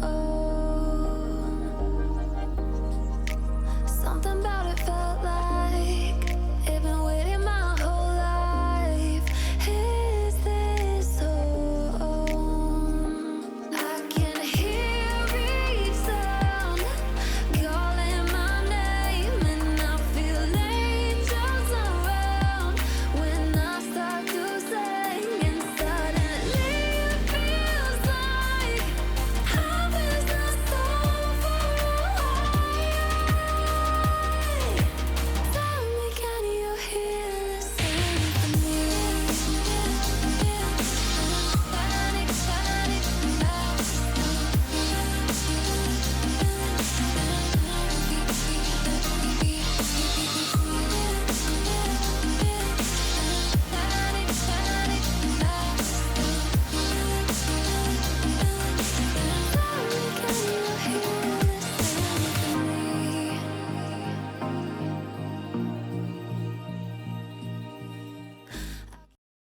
Another quick break, and we are back here for the second map of this best of 3 between Fluffy Aimers and Atomic Apes. Fluffy Aimers did a really good job managing to finalize things on border and sneak out with a win there, but we're going to Chalet. It's a bit colder. It might be a little bit slower, a little bit less aggressive, but either way, I'm excited to see it.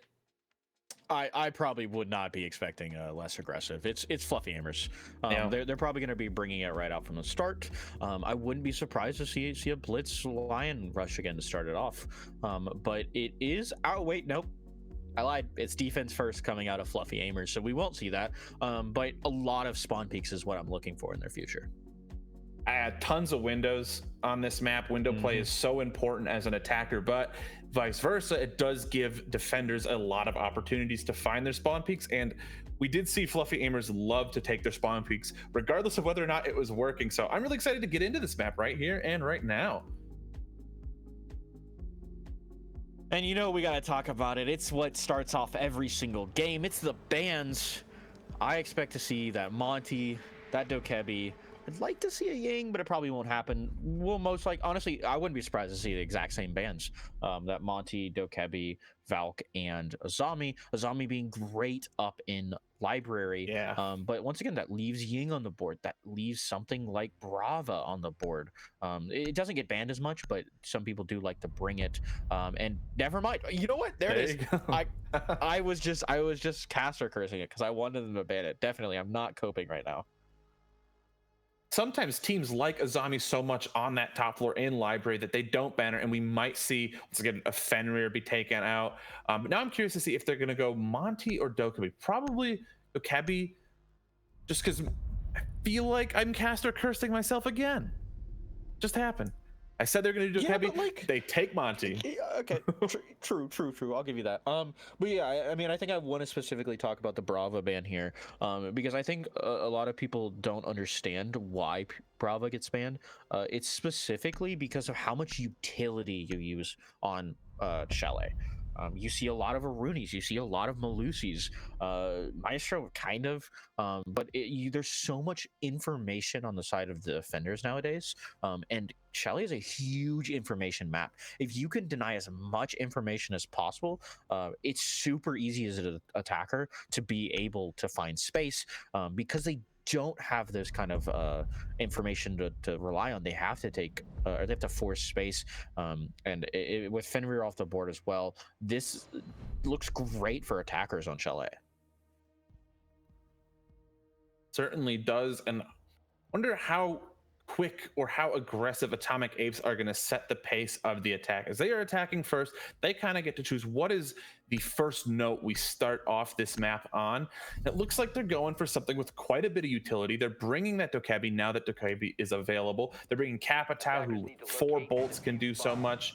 Rotero drones. They're going to be bringing Grim for those Quantum Hive. So this is a lot of information they're bringing out. It's a lot of stuff for blowing things up in the case of Ash or those Rotero drones coming from Flores. But I like this. This is immediately a lot more utility focused than I think we were seeing in the last map. And I think that just, once again, that's how the maps play differently. One is a lot of shooting each other really quickly, and then this one, as you were saying, there's a lot more focus on utility, on holds across the entire map that are really hard to push out. And as we're getting into this first one, I'm interested to see if the frost mats will have kind of an impact. We have the blitz on the board that I kind of talked about. Obviously, I expect to have Fluffy Aimers, but Atomic Apes bringing it to kind of make space. If they can successfully use these frost mats to pick off at least him, it could make it that much easier for them. But it could be that blitz is going to be a thorn in their side, and they're going to be running into JJ first here, as it looks like they're trying to direct on the site. JJ taking those engagements through that window before he's going to back off, potentially look to drop down this hatch as his escape here and maybe go for a run up. They were pretty successful beforehand, but he's got to be able to isolate that Claymore there, get rid of that thing in that drone, just watching him, just making sure he's not doing anything too crazy. That C4 not used to try and kill someone, but more so to burn that Claymore out of there. And that's a perfectly solid use, because once again, we saw how lethal JJ Blast can be with those late game runouts that he can perform multiple times. And right now, HUD just poised to hop in bathroom on second floor here. Those logic bombs going off, so we could see kind of a poised or a coordinated attack here as they all just hop in, but it doesn't look like they're going to go for it quite yet. This is the discipline coming out of Atomic Apes that we were missing at the beginning of that first game. Emilio to pick up one, though, to kind of shut them down. And the discipline may be falling apart. You see everything that they've set themselves up for absolutely falling apart. Schmink to grow as well. 2 more bodies left alive for Atomic Apes. They haven't found an answer just yet, as another is going to fall. It's all up to Duke here. They're not making it easy for him. He's going to pick up one onto JJ Blast, who tries to hunt him down. But there's 4 more players to deal with. They've got to find him. Fluffy Aimers looking like they're still on border with how they're swinging those windows, not even letting the attackers come to them. They're just going to bring the fight to those windows every single time. And, you know, it worked out really well for them because they take that first round. Obviously, we talked about how that sort of aggression isn't 100% sustainable, as eventually your opponents are going to get wise to your antics and shut it down. But, hey, every round counts. Every round does count, and as they move over to Bar, I think the big things that's going to be able to count is that they still have Mira on the board. She's huge for being able to hold on to Library. I don't know if they have anyone prepared to play in Suicide Spot. I don't think, I don't honestly, I don't see it happening. Just because you have the Mira, you don't necessarily have to worry about a hard jump in. But they could close a player up there, kind of make some sort of damage out of it. And we'll see. I mean, I think a big part of this is specifically holding Library. It's one of those sites where holding a separate floor is the biggest part of the site. It feels a little weird to say that, but that's how Chalet is. Bar's always been based on whether or not you as a defender can hold on to Library, because if you can grab Library, there's so much space up there you can work off to push players off of the site. Well, I don't see anyone in that suicide position yet, but HUD has hopped on to that Capitao specifically to try and fire people out of that position if it were to come to that. So they do, Atomic Apes do have something in place in case they do have to deal with that. Right now we're just seeing a bunch of different spawn peaks, because once again, these guys are just playing it so aggressively. They are peeking every single door. They are just kind of messing around, and this is troubling for Atomic Apes because it just makes it hard to feel safe pushing in any entrance. And that's what we need. This is what we talked about on Border. They need to make it so that that's a danger. The danger first is going to be Reapers, as he's going to be able to pick up Rival. Mira off the board, no C4. A little bit of trash talk coming out from Rival in the chat, but he's the one dead. Doesn't look like Reapers going to be chatting tonight. It was an excellent drone in and a really solid aggressive play from Reapers there to spot out, hey, we have someone trying to escape, execute them now before they actually manage to get away and hide in some other nook or cranny. I really like that play coming out from them, as it does give them an early advantage, and there's no possibility of right now getting a trade back. Gotta deal with this player upstairs on the balcony. Or not on the balcony, excuse me, on mezzanine. This frost behind this Mira could be dangerous for them. They're kind of finding some sort of answer for it. They're able to hunt him down with drones, and Flash is going to come out to try to prevent him from being able to get any kills off of this Mira, but he's able to keep himself alive. Emilio grab one of the Reapers, and they're getting ready for a site execute, but some of their prep is just falling apart. Emilio has been pretty hard to pin down so far on this map, 3-0, and as he's evened things up, can keep going with that. JJ Blast finds another for the side of Fluffy Aimers, and the attack might have been taken a little bit too long, as they didn't have any real way of securing Library, of clearing that player out. They managed to get control of basement, but that's not super helpful when it comes to taking Bar and Gaming. And right now, we're just seeing Atomic Apes struggling to figure out exactly what to do. A great hop-in, though, manages to down Deity, and that's an enormous win from the side of Atomic Apes, as it does even the man count, so it's still just a 3v3, but having Library control allows you to have a much more successful chance of getting that plant down. Of course, Emilio is still up here, though, still controlling mezzanine, has the Mira window, looking onto Library, so can still exact a lot of control there. And Sentier isn't letting Fluffy Aimers slip away that easily. He gets traded out immediately by Schleimball, though. JJ Blast finds his second on the round. That's pretty big. This pickup could also pretty much secure the round for Fluffy Aimers as they manage to shut down the final player on the side of Atomic Apes. And I hate to call it early, but I mean, it feels a little bit deja vu coming out of that first map. Fluffy Aimers is taking it by the tail and just absolutely bringing this first map towards them. You see a lot of stuff that Atomic Apes is trying to do, but it still looks discombobulated. I'm sorry, but the deja vu is just hitting me super hard here. There's just not a lot of pressure coming out from the attackers. You're not seeing this kind of put the defenders on my not level, but like I guess timing, where you're keeping them up to your speed, forcing them to either play fast or die fast, and it feels like they're almost not ready for the attack. They're getting their prep work done, but it feels secondary almost. It doesn't feel like this is the main objective for them. It feels like they're kind of walking around the maps looking for some kills, and just happening to get prep work done at the same time. Well, we're going down to the basement site here, Wine Cellar and Snowmobile Garage. So this site is a bit different than the other ones, as it's a lot harder to kind of hold above. There are a few places in which you can pop hatches like that connector drop, and then Wine does have its own, but Snowmobile itself is pretty accessible to the attackers once they get that wall open. They don't really need to worry about clearing out as many other places, and so that might provide Atomic Apes an easy avenue into site if they so choose to take that. Yeah, it could be. They could find that window into sight, but it doesn't look like they're looking for it.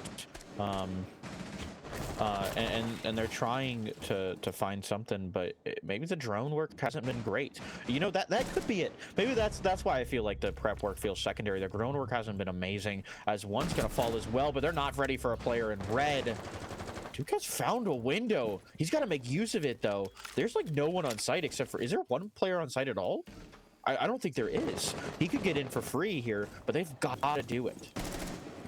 They do have Deity, and now it looks like Rival is there too. Sentier finds one onto Dukes as well, so that's that advantage they had, that really good placement sort of taken away. Schmink does manage to answer back, trading out Sentier, so it's a 3v3, but that early advantage that Atomic Apes kind of had to lose a body in order to get that position just didn't go their way. Unfortunately for Deity, though, those footholds do find him dead as HUD is able to shut him down. So advantage swinging back to Atomic Apes here.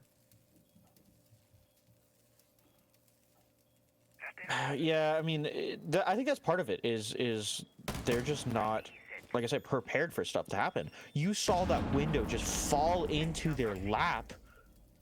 And what did Duke do? He sat there and waited for one of his teammates. He didn't even try to look at the window. He didn't even try to get in, nothing. You saw him just wait for something to happen, and that allowed two of the players, Deity and Rival, to get back. They were able to just find an answer for this round that, even though they have the man count on, I don't see it going Atomic Apes' way. Yeah, time's going to start to work against them. These Terra drones are being used pretty well, though, to at least force Rival kind of to move aside, but Emilio can hold this crossover here and just make things difficult. Plant is going to be attempted by HUD as he's going to tuck himself right in there along those big wine cellar pillars there, and unfortunately the peak isn't going to be good for Emilio. It does allow some room for Rival to stop the plant, though. One of those air jabs going to go off, and the swing is fast enough. The timing there is a little sketchy as Schleim is rounding the corner just as Rival's getting up, but he does manage to get there in time, and he gifts Atomic Apes their first round. Yeah, no, I think gift is definitely the word to use there. Like I said, I think the big thing why I said specifically it shouldn't have been around going towards Atomic Apes is because if you get the proper positioning there, they're not walking in. I mean, you saw both of them. You're in a 2v3. Going for a fight is great, but you have to do that positioning together.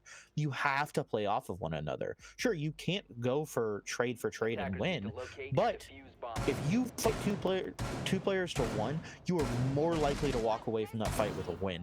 And were able to walk away from the first fight with a win, but then because they were separated, even though they were right next to each other, they were taking individual fights and they were individually playing their positioning was great. They just weren't playing off of each other. They had the 2v2, and then he decided to take a fight, and that's the time you take a trade for trade, because you put it on a 1v1, and then you have to force that 1v1 to go towards time, because you as a defender have that third man. A lot of times you'll hear us say you have the sixth man that is time, and in that case you had 59 seconds left on the board. They were still working on trying to get in, and a lot of the prep work just didn't get done.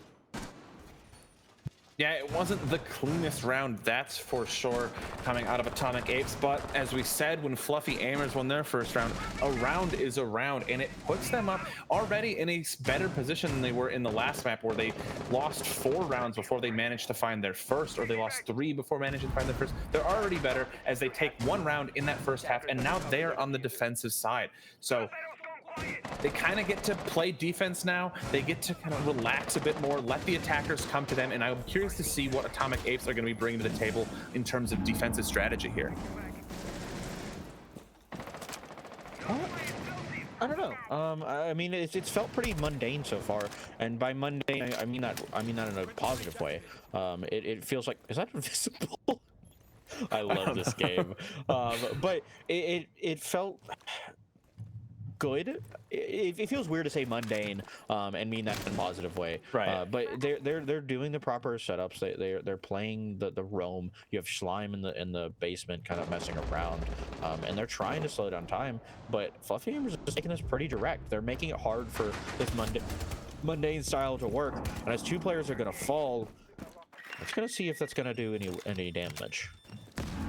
One fallen either way. JJ Blast, the top frag for Fluffy Aimers, who did so great on the last map, finding a kill for himself to make sure that they stay at least on par with Atomic Apes here. And there he is again, lighting up onto HUD, so giving his team the man advantage all of a sudden, and it just keeps going. His rival Sentier, they find their own. Slime finally answering back, but that logic bomb's going off. Plant is successfully now down. They know exactly where Slime's coming from. There's so many angles, while Slime uses one of those angles, shutting down JJ, but those Kawana hides are going to make it really difficult. They're going to kind of reduce the amount of space that this Frost has to play in. Logic bomb going off again, and it's a long angle being held by Emilio to shut it down. And what an aggressive and well played attack that was. Yeah, it also felt mundane. That felt like a really mundane round. It felt like a pretty average round of Siege. I don't think there was like big markers on either team. I think they both played it properly. You just saw better fights coming out of Fluffy Aimers to be able to pick up that round. It felt too mundane for this team. I'm not gonna lie, it felt weird. It's kind of thrown me off a little bit because I mean they were both playing properly, and that's not something you generally see. You see Fluffy Aimers, specifically like looking at border, they get really heavy in your face kind of style, but that entire round was just, let me prep for sight. Let's not hunt down roamers because we don't really need to. The roamers in basement, and we're hard direct taking sight. We cleared off the first floor. Let's just direct into sight. Let's get this bomb down. And I mean, yeah, it worked out, but it wasn't some exciting round coming out of them. I think that was 10 seconds left. strangely good for Fluffy Aimers there. Yeah, I think they just noticed that sight wasn't super occupied and said, let's punch straight in. We don't have to bring a Blitz, Amaru, Ying, Lion sort of thing. They just had what they needed to. They got into sight, and once they managed to be in there, put the plant down, all the engagements went their way. Because I think what you said, they just happened to also be the better gunfighters, and they showed that in the last map as well, but they're doing so good. But Reapers is a great gunfighter too, and shows Emilio that Atomic Apes are still here and they're still looking to win, and takes off the Jackal pretty early on. And so they at least still have a Dokkaebi, but that's one of their big information gathering operators that Fluffy Aimers are now going to have to go without. And they're trying to clear out library here. I think this is going to be a big milestone for them if they can pick up this one. It could help them get this round right now. Being able to get this space allows them to get in the building, work off of it. But JJ's just going to walk in the building, take down Reapers. And that's the Vigil off of the board. no answer just yet coming out from Atomic Apes. Dokkaebi calls have been doing pretty well, I want to say, for Fluffy Aimers, as their aggression has been suiting it quite nicely. They've been able to find out what areas are safe, where do we got to find these defenders, and right now they're just doing a fight on half wall here. This Azami's in a tough spot, but those walls, those Q barriers aren't coming out quick enough. However, Schmink and HUD managed to find two. Deity finds that down onto the Azami and finalizes it, but look, Fluffy Aimers have lost the advantage here. They have taken most of this top floor though, and that can be really good, but I only say most because Schmink is still rotating up through piano and finds two to finish it off. And kind of a little bit of a messy round there coming out of Fluffy Aimers is they didn't quite have control and just let someone stab them in the back pretty easily.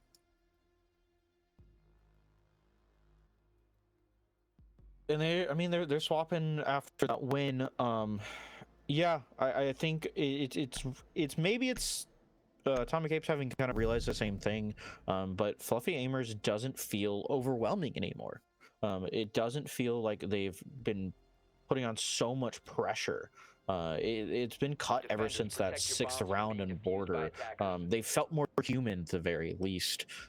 It's just going into this and understanding that, hey, sure, they're shooting well, but we can do the same thing, and we can play just as well. And that's what I like seeing coming out of Atomic Apes, because yeah, I absolutely believe every single one of these players can frag alongside of Fluffy Aimers. Fluffy Aimers has always been a team that frags incredibly well, but they're also super coordinated, and they're keeping it up, but they're at, I would say, like 85% right now. You're not seeing the 110 coming out from them. I'm not seeing anything exceptional. It's a great game coming out from them, but it's not enough to be good. You have to be great if you want to take on this kind of level of Atomic Apes. Fluffy Aimers have one more chance here for this attacking quarter to try and make something work, as this map understandably has kind of looked a bit more favoring the defense, but Fluffy Aimers want to at least figure out some solid attacking strats that they can use moving forward, because it's been a pretty tight game, and Border, even though Fluffy Aimers did take it, was pretty close. It was pretty tight, and we're seeing an opening engagement this time not going the way of Fluffy Aimers, as Schmink finds that one onto Rival. And so that's really unfortunate, as that's your basement pressure that you're supposed to be pushing in from the other side that was maybe doing this pinch alongside Ace. That's just gone. Hopefully luckily there is an answer back, though, as Emilio does find Schleim. So it is back to 4v4, and we're gonna see a logic bomb come out to just freeze things up a little bit, but not if Duke has anything to say, shutting down JJ Blast, and that's the top frag taken out of Fluffy Aimers.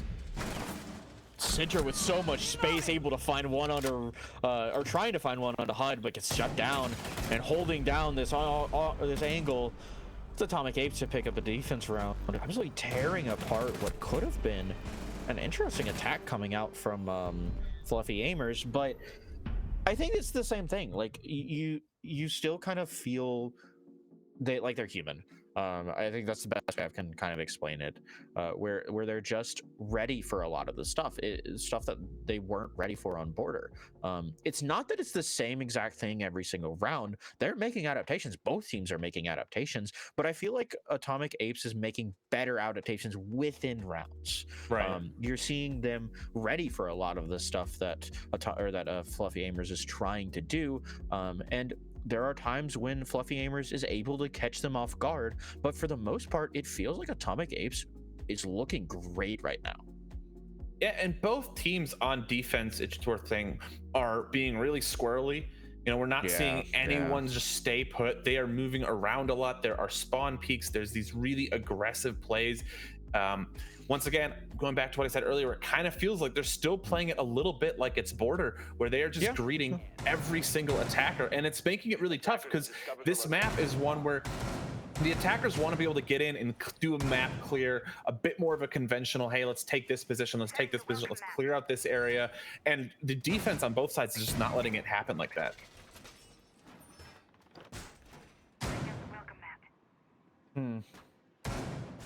Just trying to like think about it. I don't think I have an answer. It's been a while since I have casted a game, Garage, where I don't have an immediate answer for either team. I think they're both playing really well.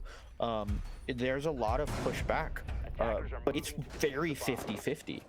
They could play better around drones maybe, but it doesn't feel like the drone game, them playing on site is horrible.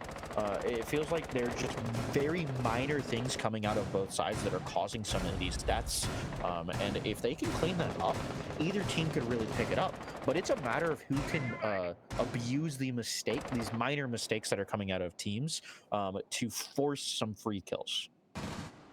Yeah, I think both teams are fairly similarly matched in terms of skill, but are also kind of similar in terms of play style, where, as you were saying, Fluffy Aimers are known for their ability to frag out, but Atomic Apes can do just that. And so I think that's what we're kind of seeing is it's two teams that kind of look sort of similar to each other in terms of how they're playing, but we're just seeing it go either way because it's coming down to specific small gunfights in the moment, like that one where Schminka on the glass, kind of an unexpected pick, finds an opener, and Reapers has sneaked all the way up the stairs there, doesn't even go for the barbed wire initially before getting the kill, and that's a great 2 opening picks for Atomic Apes right there. And you know, that's one of the minor mistakes I was talking about, not having that on the lower. The point of it is to prevent someone from walking up, but what's the point if they can just walk up to an angle they can fight you on? It's these minor things that are causing them to lose rounds, lose deaths. This rival's just gonna get a kill that he probably shouldn't have. Slime off the board, and he's gonna be able to get back to safety. Still holding on at least to a little bit of second floor here. He just doesn't want to forfeit it right away. As we were talking about earlier, time is one of the few advantages that Fluffy Aimers can lean on right now, since they are lacking in man count. If they can delay time, that can work out really, really well for them. Amelia could be a big one here if he's able to keep himself alive on sight. Reaper's trying to shut him down. Looks for the kill, but has not been given up to him. Emilio still holding strong, and BD upstairs has just been in their face, preventing them from being able to get in. A C4 down is going to kind of threaten them, but this blue stairs walk-up is going to cause death upstairs, and it could be falling apart for Fluffy Aimers. That's their second floor hold kind of negated now. So it's just going to be up to Emilio and Rival on site. 2 very skilled players, but they're going to have to fight up against a lot of utility and a lot of bodies if they want to make this work, especially since they know someone cleared out their top floor player. They have to watch out for that, but that's a great pick just gifted to them as Emilio takes out the glass. Rival with another one onto Duke. Is Atomic Apes possibly going to throw this? Well, maybe it's going to turn into a 1v1. HUD is pushing in and has to make something happen, but that clock, we were talking about it, it's starting to play for the defense. They still have to get Diffuser. It's picked up, he's moving in, but now Rival, you have to get in there, you have to push. Plant's going down, clock's ticking away, and at this point, HUD just has to stick it. Do they know exactly where it is? They don't get to it in time, and he does manage to find the right angle. He predicts the right direction and shuts down HUD, but that was a close round. But congrats to the 2 remaining defenders there from Fluffy Aimers for a really well played and intelligent clutch. Bomb defusing attempt failed. See, I mean, I think that round was like a giant representation of what we've been talking about. It's not some seesaw where one team is way better than the other. Even minor things that really should have thrown that round. Losing the top floor, being able to get those free floor angles, get the free hatch, is huge for a team. That should have been a round winner. But it's not. They're shooting well. They were able to re-pick up their positioning and realize, okay, we don't have top floor. Where are we going to sit now that we can't trust the fact that we have floor holes above? They were able to reset themselves, find the picks that they need, and that's just what you want to see from a team like Fluffy Aimers. They were able to rely on their individual gunfights and prevent any sort of force off of their mistake of losing Deity upstairs that could have costed a round for a different team. But Fluffy Aimers just didn't care. They said, hey, screw it, we're gonna play off of what we have, and I mean, hell, play off they did. They played incredibly well, and that's just what I love seeing coming from a team like Fluffy Aimers. 10 seconds to insertion. Yeah, I mean, they definitely played it quite well, but it was Atomic Apes a little bit disappointing there. As you know, as you said, they had top floor advantage, they had all this other stuff, and it seemed like they just kept throwing them these 1v1s. Pretty disappointing because they really should have had that one in the bag. But we've been talking about that, how Fluffy Aimers are just a little bit better, at least in terms of the ability to win out those gunfights.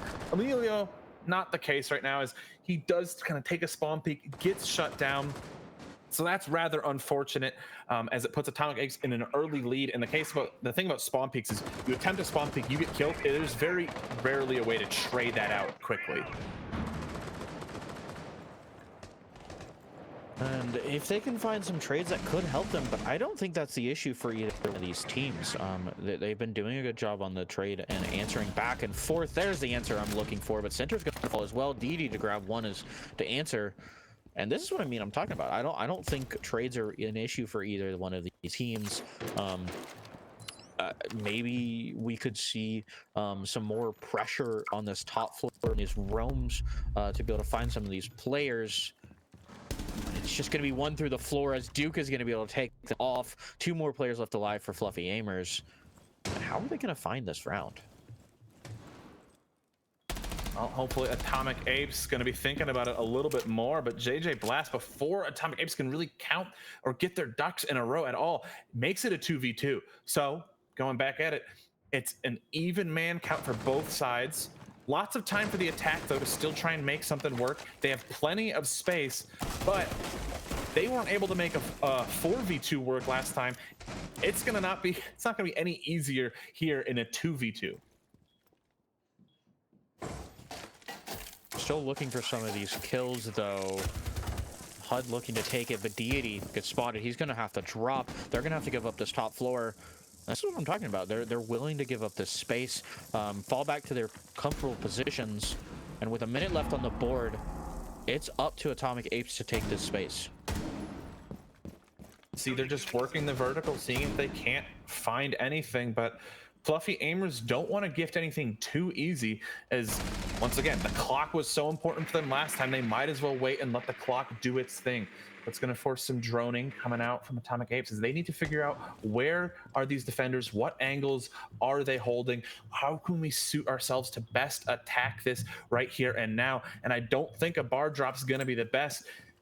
Drops in general onto the site are going to be pretty hard, as they have to imagine both of them are being watched pretty heavily. It just looks like they don't know exactly what they want to do. They're going to make a last-ditch effort, rotating down the stairs, potentially Lion going down the stairs. Meanwhile, one person's going to drop, and that drop is good because of the sound coming from stairs. So Duke finds Deity, but JJ Blast is almost impossible to kill in here, and as long as he can stay alive, he could have potentially won that, but the pinch is good as they approach him from both sides, and it's ultimately Duke to push in and grab that pick, and that was a close one, but it was well played in the 2v2 by the side of Atomic Apes. Yeah, I mean, I don't know really what you do as Frost there. It's a hard one. They played it really well. It just ended up falling the way of Atomic Apes. I hate to sound like a broken record, but at this point, it's really just a matter of in-round minor mistakes that they're making, whether they're overextending slightly. Part of holding on to bar here is making sure that you're not giving up libraries so early, and it felt like they gave it up way too early. It felt like they got too much danger off the fact that he got spotted. You have to be willing to take that fight, and partially, yes, it is off the fact that they have the lower man count. You don't have as many people to be able to hold some of these angles, so you feel, hey, it's a 2v3, I have to fall off. But you can still look for a fight. When you're down in that man count, looking for a fight is huge. If you can find it, and you can get yourself back to 2-2, falling off then means that it's so much harder for them to get that plant down, because they can't just say, oh, we can plant now, it's a 2v2 because there's 3 players alive. They have to force it into a 1v2, and if you have 2 players left alive, you can force more angles, you can force that trade to trade, and if they're on that user, it's going your way. It looks like Atomic Apes have had enough of Fluffy Aimers and their very squirrely, hard to pin down defense. We're seeing 4 pretty big information ops coming out, with Lion, Duck Heavy, Jackal, and Grim all being used as great operators to pin down specific people, make people stay in specific spots. They're all excellent for executes as well, as they give you information. We're going to see that being used right now as that first logic bomb is going to pop, and Reapers has snuck in once again, but hasn't gone unnoticed, as Deity has noticed him, gets an easy headshot, and that's one of those information operators switched out. Schmink is there for the trade, though, and finds a great headshot, so that does even things out, and potentially could give Atomic Apes what they need is they now have taken off that Maluzi. They have taken off one of the roamers there. Start to feel a little bit more safe, but there's still a lot of work yet to be done. And Rival looking for a kill. If he can take this one, this could be massive, and he's going to be able to find Grim off of the board. That's information gone. They're going to have to hunt down these roamers. And a call coming out could help them find it, but it's just going to be Rival to swing across, gets himself to safety, and HUD had to have found that one. This round's going to be so much harder because he lost that kill. He's going to have to get aggressive, and he could work directly into the line of sight of Rival. Attackers recovered the bomb. Well, they've taken Piano, so they can start to push into Library Hallway, contest Mezzanine, because Mezzanine and Library are so important, as we were talking about earlier, for holding on to this site. But they're just waiting. They don't want to aggress it too early. There's a lot of work that has to be done, and they're trying to just give themselves as many opportunities as possible. But unfortunately, JJ Blast isn't in the business of giving you opportunities. He takes one for himself, shutting down Schmink, but does put his back up to a window, so does get finished off. Fluffy Aimers still in the lead here in terms of man count. It's going to be up to HUD and Schleim to find it. Well, scratch that, just Schleim, as Rival finds one there. It's going to be tough as both Library, Mezzanine, and Site are still all being held. You pretty much have no recourse here as an attacker except to walk in and hopefully your crosshair is put on the right spot. He doesn't even have diffuser. Time is ticking down. Round is pretty much all but done at this point. It may as well be, but Schleim is trying to keep it alive for them. Rival to fall, and he's always been their kind of aggressive player. He's trying to work in. 11 seconds left on the board, but so much utility to work through and so many bodies to work through, as Fluffy Aimers is going to put themselves up 5-4, and it's just been back and forth all game for these two teams. But yeah, Fluffy Aimers, I think the same case as Border, they just look a little bit better in general, even though it is a close and competitive game. Fluffy Aimers seem to have better individual plays. I mean, I don't think we've seen, maybe, correct me if I'm wrong, I can't remember if Atomic Apes have had a proper clutch, whereas we've seen some 1v2s, 2v4s coming out of the side of Fluffy Aimers that have been giving them those rounds that they need to win, because they're not winning by much. You know, it was a 7-5, once again, really close. So those individual rounds where they are kind of one off of hero plays are worth a lot.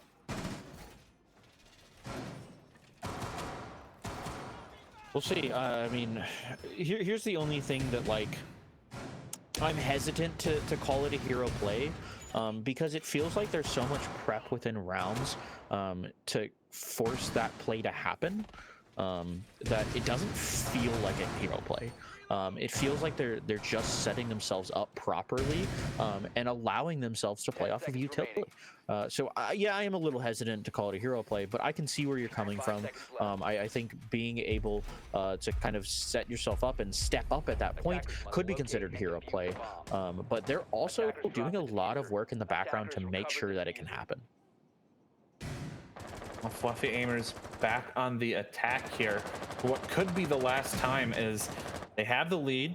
They certainly want to try and take this in regulation, as they're not looking to go to overtime, because it's been so close that you go to OT, could be anyone's game.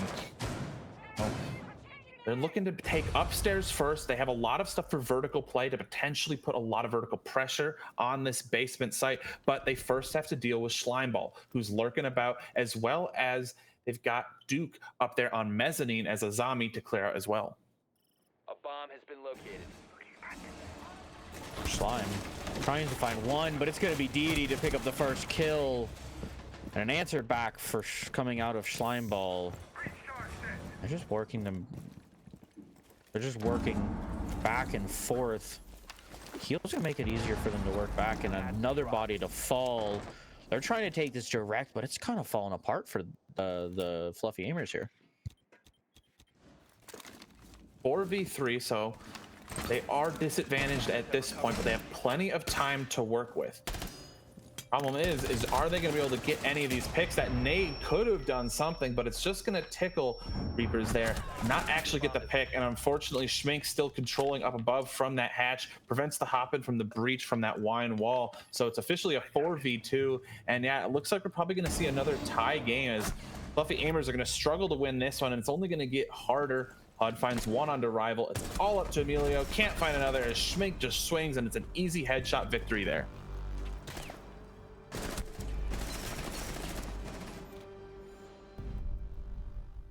As we get into round number 11, I think the big thing that's on my mind here coming out of Atomic Apes versus Fluffy Aimers is who is going to step up and apply the most pressure. They're trying to really find a step in this game, but both are doing a very good job of preventing any sort of positive for the other team. They're making sure that they're keeping themselves from just absolutely falling apart, even when it is like 2-4, 2-3. I mean, you can specifically see this coming out of Fluffy Aimers. When they're down in the man count, they're still prepared to win this round, or that round. They're still making sure they're doing a good job of going into it and saying, hey, I know that we are down in man count, but I can still find some sort of presence in this round. It isn't over just yet, and I love seeing that. It's not just out of Fluffy Aimers. You see it out of Atomic Apes, specifically in the early rounds. They're doing a good job where they are starting it off early, and they're not getting all of the advantages that they really want, all of their prep that they're really looking for, but they're still building off of it. They're still continuing going, and seeing these teams do that is looking great so far. Well, we've made it to max rounds in regulation yet again, but it was at this point in the last map where Fluffy Aimers dug their feet in and managed to eke out 2 rounds.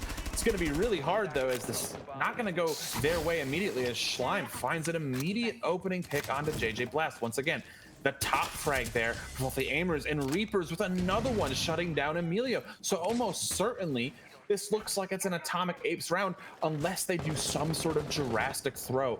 But it's a lot of work here for Fluffy Aimers, as those spawn peaks happen so early on that it's hard to find an immediate refrag, unless of course Reapers gets aggro like that, allowing Rebel to shut it down. That's going to make things a little bit easier, but still a lot of work to be done for the attackers here. And with 2 bodies already off that board, losing that information, they have to deal with the Dokebi last alive, and I don't love Sinner getting aggressive here. You're trying to find some sort of roamers. You're trying to see if you can't take them, and if you're threatening your calls, that's not what you want to see. They're just walking in, though. He's used all of them. Now he can start doing that, but that's the same thing. They don't have that information off the board, so he's gonna have to rely on whatever they found so far, and it almost finds him through the wall. Does finally find him, and top floor is gonna be in the hands of Fluffy Aimers. A flurry of bullets and picks there go out, and somehow Fluffy Aimers walk away from the chaos with the lead. They have an okay amount of time still, and that's going to get even better as they find HUD, meaning it's all up to Schleim. They don't have a great idea of where Schleim is, but a wallbang potentially gives them an idea. Schleim in a complete panic now, doesn't know exactly where is safe, as spotting out a drone, is going to retreat all the way to the back of B site, predicting the drop into kitchen as the flashes are coming, could potentially hit a flank here, as they don't know exactly where each other are, and that's one for Schleim. On descent here, has another through the wall, but can't quite get it, running out of ammo, switching to that pistol, running around, unsure of where anyone is, and ultimately Deity does shut him down, but it was a scrappy fight there that honestly looked like it could have gone either way in the very minute. But does go the way of Fluffy Aimers. They managed to take one. They still don't lose their lead, and they are up now on match point. And match point coming in for Fluffy Aimers. This could be their time to finish off this map, but it's also up to Atomic Apes to keep themselves in this. This is a single elimination round, and so if they're out, if they lose this round, they're out. So this is a big pressure going into this round, because you are do or die here. It makes you question whether or not they're just going to fall to that pressure, or if they're going to rise to the occasion. They could bring us to a map 3, but it is all on the hands of Atomic Apes. Fluffy Aimers, on the other hand, have that kind of ease of mind. They can go, okay, well, sure, we lose this round. Not only did we have the safety net that is map 3, but we have the safety net that is overtime. And so there's so much behind the wheel of Atomic Apes. I could see them kind of falling to the pressure, but if they can rise here, this could be huge for map number 3, because they could prepare themselves going into it and go, okay, we have managed to bring 2 maps to this scoreline, to this hard scoreline. We are hard fighting here. We are prepared for map number 3, and that's not a beast that you won in your corner, or that you won in the other corner. Fluffy Aimers looking to try and take this one, and they're bringing a blitz as potentially a way to throw the opponent off balance. They had brought the blitz earlier, it didn't really work, so now they're bringing it again. Hopefully they have a rethought out strategy here, and that could be the exact sort of thing they need to catch Atomic Apes off guard and take this in regulation, take this in 2 maps, and proceed not only from this quarterfinals, but go to the semifinals here. But we'll have to see if that blitz actually manages to get used, or if, like the other cases, it just kind of dies going through a window, like Rival does, where Reaps find an opening pick, and that's a huge way to start things off. You were just talking about how Atomic Apes can get so much if they manage to push this to OT and then somehow take it. There's a slow round. Rival does fall first. They're doing prep work, trying to see what they can find. Fluffy Aimers has to take this top floor here. There is so much pressure up top for them to deal with. They've got a blitz to kind of deal with it, but they're just waiting. Time is ticking for them. And as they're trying to work their way in, so much space is being pressured right now on the side of Atomic Apes. That blitz creeping up. Even in the slow up, blitz isn't necessarily the most quiet, but accompanied by some flashes, they could potentially take piano here. They're gonna have to get rid of that Azami barricade though, as it's just making it a little difficult to rotate through there holistically. They do manage to have most of piano and master taken, as it looks like they've fully fallen off until they encounter Duke, who's still sitting here in Solarium. They've fallen off the rest of the top floor, but that doesn't mean that it's been entirely safe. Sentier does have the trade, and they can shut down that angle, so that does give them now the entirety of the top floor, but it also took them 2 minutes and 3 bodies. 55 seconds left on the board for Fluffy Aimers to work with to end this game. They're trying to find something, but so far it's been Atomic Apes doing a great job of denying so much on the side of Fluffy Aimers, but they can't deny Reaper's life as he's going to fall, and these floor holes are going to help Fluffy Aimers find this space. Schleim sneaking up and unfortunately doesn't find that pick. Meanwhile, Fluffy Aimers managed to find 2. Schleim goes down. All of a sudden, the lead that Atomic Apes has is slipping through their hands. Their chances here of making it to semifinals, of staying in the Blitz Gaming series, are resting on HUD, who manages to find 1 onto Didi, but that logic bomb is giving his position away. They now know where he is, but the clock is going down. Emilio is found out. It's all up to Sentier. Sentier doesn't have much time, isn't even that close. At this point, he's just running away. The SMG-12 out. You have to go for it, Sentier. You don't have any time. He has to stick the plant, and that means HUD is going to go rotating all the way back up, but Diffuser might get planted. It doesn't. Well, it does get planted in time, but not quick enough for Sentier to hop off. It is a close round that looked like Fluffy Aimers were going to take it in the end, but the clutch is good from Atomic Apes. They stay in this map and push it to overtime. As we go over to overtime, they had us on the edge of our seats there. That could have been the end of a series and end of Atomic Apes for this tournament. But they're going to hold on for dear life. And I mean, this is what you're looking for. You're looking for this hard fight for them. And they're looking to take us to map number 3, but they've still got 2 rounds to win here. And it could be Fluffy Aimers sending them home, or it could be Atomic Apes holding on for map number 3. As we get into overtime, I think the big question that I have here, Garage, is which team is going to step up? I mean, we've been talking about it for most of this game, that both teams have been playing at a very high level, but someone's got to take it to that next step, bring them up to this win. I don't know who I'm betting on for this. Yeah, it's a tough fight. Once again, I still think it looks like Fluffy Aimers have played a little bit better, but Clearly, the scoreline thinks they've played the same. They're tied here at 6-6. So Atomic Apes, especially if they're feeling themselves off of that clutch, could come out of here with the defender's advantage for 2 rounds in overtime, and they could take it. There's a very real opportunity that does happen. Attackers must locate and defuse a bomb. We're going into this. What I am interested in is who's going to start it off strong? Who's going to be that entry pick? And who's going to fall first?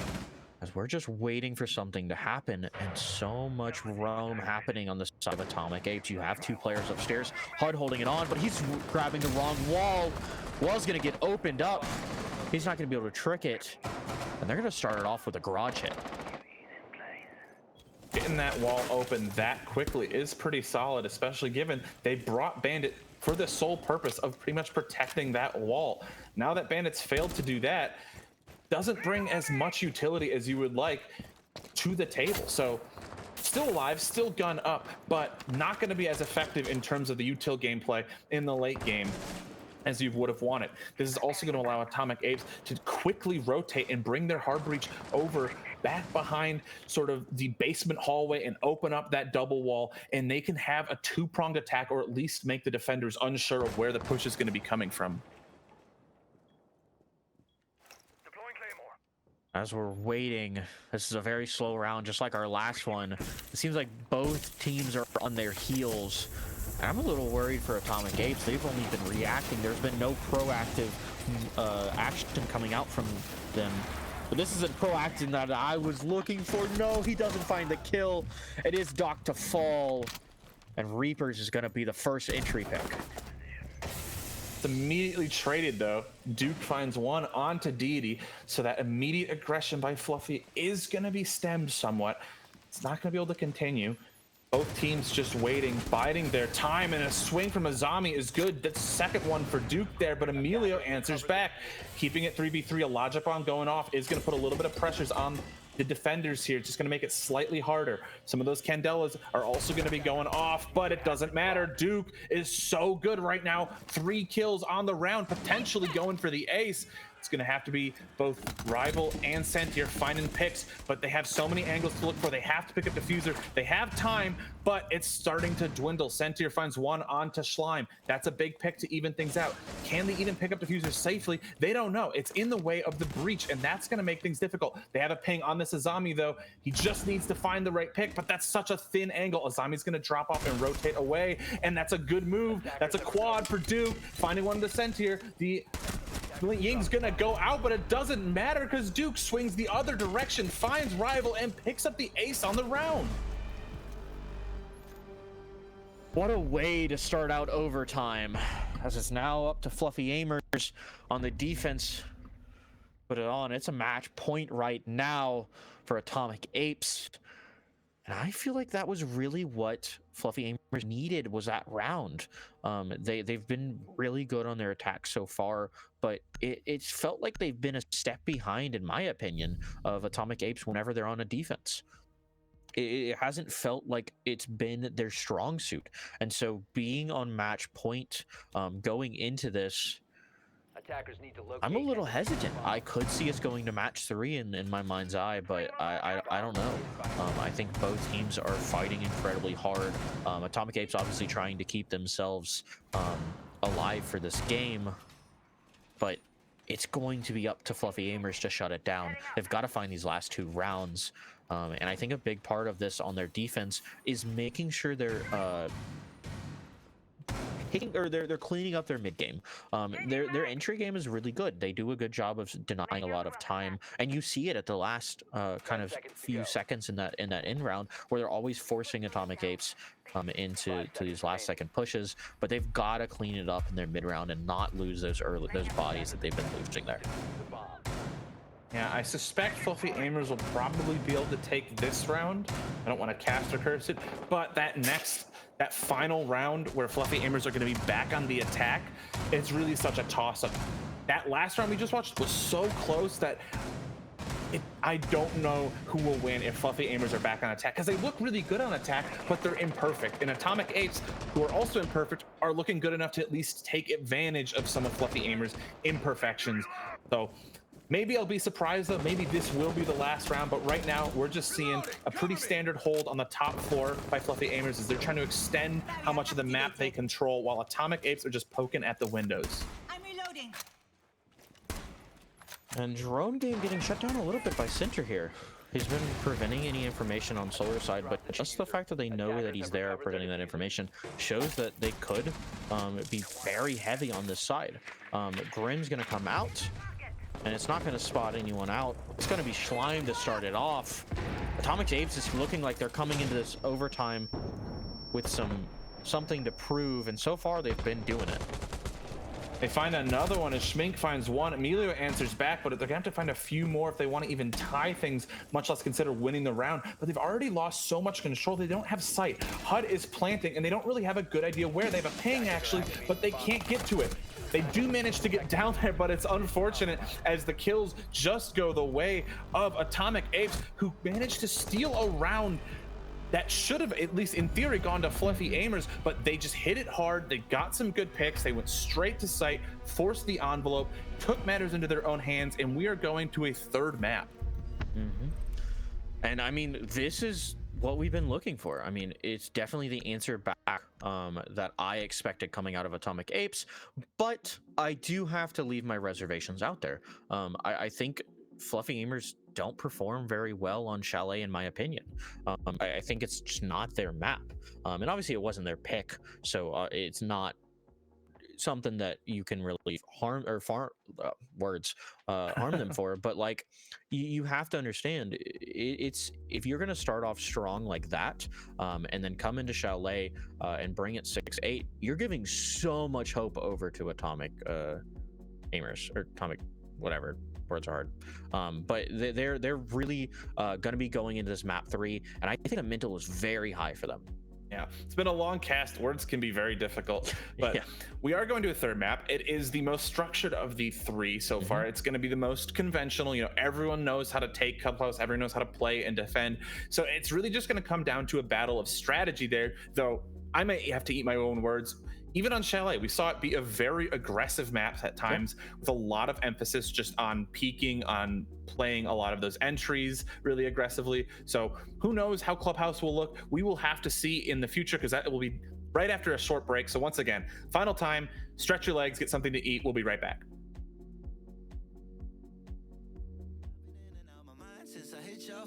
I've been counting up the times that I did you wrong. I just want you by my side when I get real gone. Feel it's been a little while since we got along. Yeah, we've been playing stupid games, the situation rotates, and they say communication save relations. Okay, medicated how I'm patient, wasting time ain't the way, cause I can see it on your face. I've been tossing, turning, staying up all night long.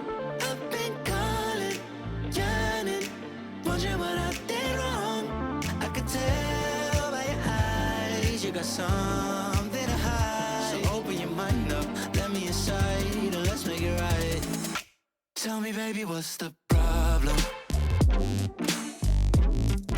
Cause I keep trying to figure it out. Oh no, oh no. Tell me, baby, what's the problem? I'm only picking up what you're putting down. You'll be tripping, I don't know what about. So what's the problem right now? Okay, now hold up. Let me get something right off my chest. I've been meaning to read into it, time to put it to rest. Is it stress? Is it that I ain't answer your text? Don't you treat it like amnesia, you know I always forget. Stirring the pot real hot, watch how the plot thickens. Around the clock, tick tock, need more than 20 seconds to get your attention before it's on to the next thing. And I'm over here again wondering, can I hold ya, hear your truth, pull you closer, talk it through? Girl, you know that I'm the one that you can come and complain to. Your silhouette's amazing, but your brain is a maze too. So can you help me find my way while I find something to say? I know the arguing just augments everything going both ways, but baby, I can see it on your face. I've been tossing, turning, staying up all night long. I've been calling, yearning, wondering what I did wrong. I could tell by your eyes you got something to hide. So open your Tell me, baby, what's the problem? Cause I keep trying to figure it out. Oh no, oh no. Tell me, baby, what's the problem? I'm only picking up what you're putting down. You'll be tripping, I don't know what about. So what's the problem right now?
I wish a void opened in the air to suck me up, cause I really don't care. While I'm falling, I wondered if you would miss me when I'm gone. While I'm falling, I wondered if you would miss me when I am gone. I feel so hollow, hollow inside, hollow inside. Promise me everything, promise me everything, but please don't lie.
Mama said you're meant to burn as bright as a star among the midnight sky.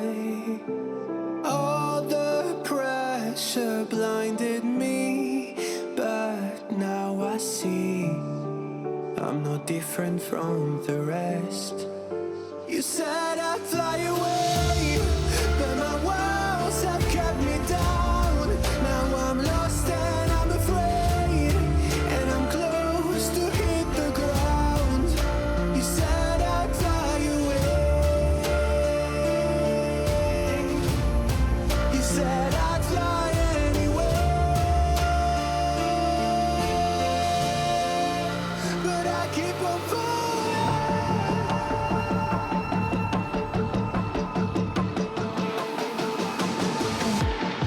You said I'd fly anywhere, but I keep on falling.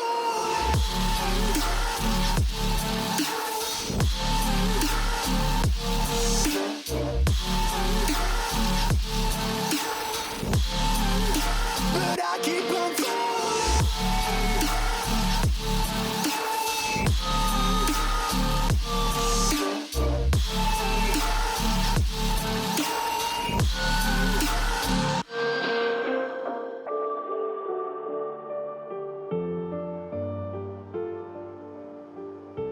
We're all searching for that open door.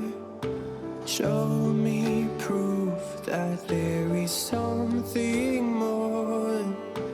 I just hope I am okay with the choices I make. Maybe then I'll understand. You said I'd fly away, but my walls have kept me down. Now I'm lost and I'm afraid, and I'm close to hit the ground.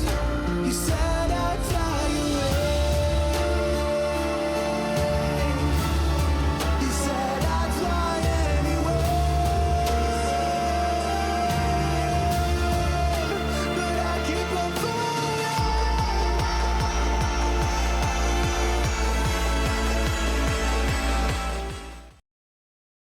All right, we are back. Hopefully, that was our final break from the action as we have one more map. We have Clubhouse to finalize this match between Fluffy Aimers and Atomic Apes to see who will go on to fight in control in the semifinals tomorrow. And what a series it has been so far. We're on map number 3, like you said. But I mean, hell of a game coming out of Chalet there. We finally got to see Atomic be able to take a map.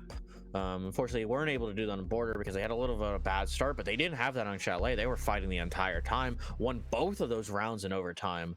And like you said, this is who is deciding who is playing tomorrow against In Control.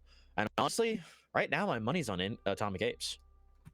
They're coming off a win hot, and that certainly can give them a boost, especially since it's been a long day. I mean, these guys have been at this best of 3 now for a couple hours, and on top of that, plenty of them have been up for a long time at a job or whatnot. So having the extra energy of having won that previous round or that previous map could go quite a long ways here in terms of who's going to be coming out with the better mental. And you might be right, Atomic Apes might be poised to take this, even though Fluffy Aimers have maybe looked a little bit better on the whole. That may have changed with last map's result. Yeah, I mean, and as we see these bans coming across the board, the big thing that I'm kind of worried about going into this attack half is that Ying is still there. You have Ying, Brava not here. It's I don't expect to see a Brava ban, but Valk off the board. We'll probably see either a Mirror or a Cade. Cade a huge ban on Clubhouse specifically. But the big thing that I'm really interested to see is how much an impact Ram will make. We saw them bring in a little bit on Border, and I expect to see it here on Clubhouse as well, being able to open up some of those floors. Yeah, there's Cade. Being able to open up some of those floors and make sure you have those lines of sight is great, but Mirror also on the board means that there's so many lines of sight that a fish can set up their hard walls, and I'm interested to see what kind of answers we're going to see coming out of the attack to kind of deal with that. Well, it'll be Atomic Apes who will be seeing their initial strats from, as they are starting on attack this time. This means Fluffy Aimers gonna be able to sit a little bit easier with the defense here, as they can probably win a couple of rounds. I probably expect that they win 2 of these first opening 3 rounds, but that shouldn't dishearten you if you're rooting for Atomic Apes. This is Clubhouse. I think we're gonna see a map that probably looks fairly standard. I mean, even the last 2 maps, the teams were so evenly matched that Chalet ended up looking kind of very standard. The teams just, every time one team seemed to one up the other, it would revert the other way, and we would see a team, you know, flip-flop, and the score line really showed that up until overtime. And so we might just see the same thing happen here, where I can totally see this getting pushed once again to overtime, and this being a really close match. But first off, we're gonna have to play the first 12 rounds if we want to see overtime. And this first quarter is really gonna tell me which way this is gonna go. Fluffy Aimers over on the defense, and as we saw in Chalet, it wasn't their strongest suit. We'll see if Atomic Apes can take this and start it off strong. If we're gonna see something similar to Border, where they started off 1-4, and Center already falling. This is looking good for Atomic Apes, in my opinion. Certainly not done with the spawn peaks, as Fluffy Aimers try it right away, and yes, it doesn't work, and that's the Azami gone. So some of those Kiba barriers that take time throughout the main time of the round to generate, just not going to be used at all. And when you're defending downstairs in that basement, putting those Kiba barriers on those different boxes can just completely change the lines of sight that the attackers have, and it can be really strong. And that's just an advantage that Fluffy Aimers are going to have to go without this round. And a drop from Reapers is finding some space upstairs. There's already a minute off the board, and they've got a lot of work to do ahead of them. There's so much slowdown on the side of Fluffy Aimers that they've got to deal with that is going to make this push so much harder. Emilio upstairs could slow down so much time, and I'm really worried about time here for Atomic Apes. They do have, that man advantage, but they're so slow in clearing this space. And that just might be a symptom of this map playing very differently, and you have to be a lot more thorough with your clears. But if we haven't seen either team really do that type of play so far, yeah, Atomic Apes could come in here, and even though they have that opening pick, if they aren't ready to spend the necessary time and resources to do these full clears, they can be really easily punished by Fluffy Aimers. And if Fluffy Aimers come out on their attacking side with really good time management, this could be a much shorter match than we have to see. But we're still getting into that last minute. We really have to see what Atomic Apes are planning here. And JJ still upstairs could be a huge threat to them. This is what I was talking about. They've wasted so much time. They haven't done a proper clear. They haven't been able to push JJ back. He's going to be able to grab, look for one through the hatch. And as they try to get this bomb down, bodies are falling left, right, and center. And he's a threat right now.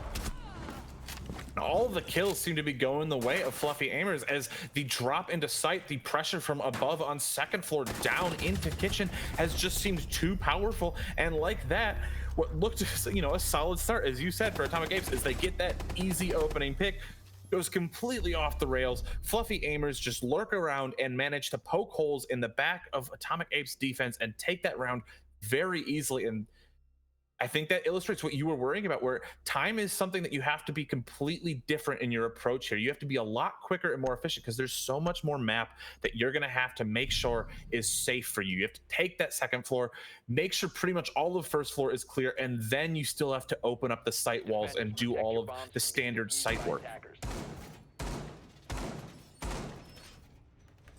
And yeah, I mean, I definitely, time is a big thing, but it wasn't just that. I mean, it felt like a lot of their prep just wasn't great.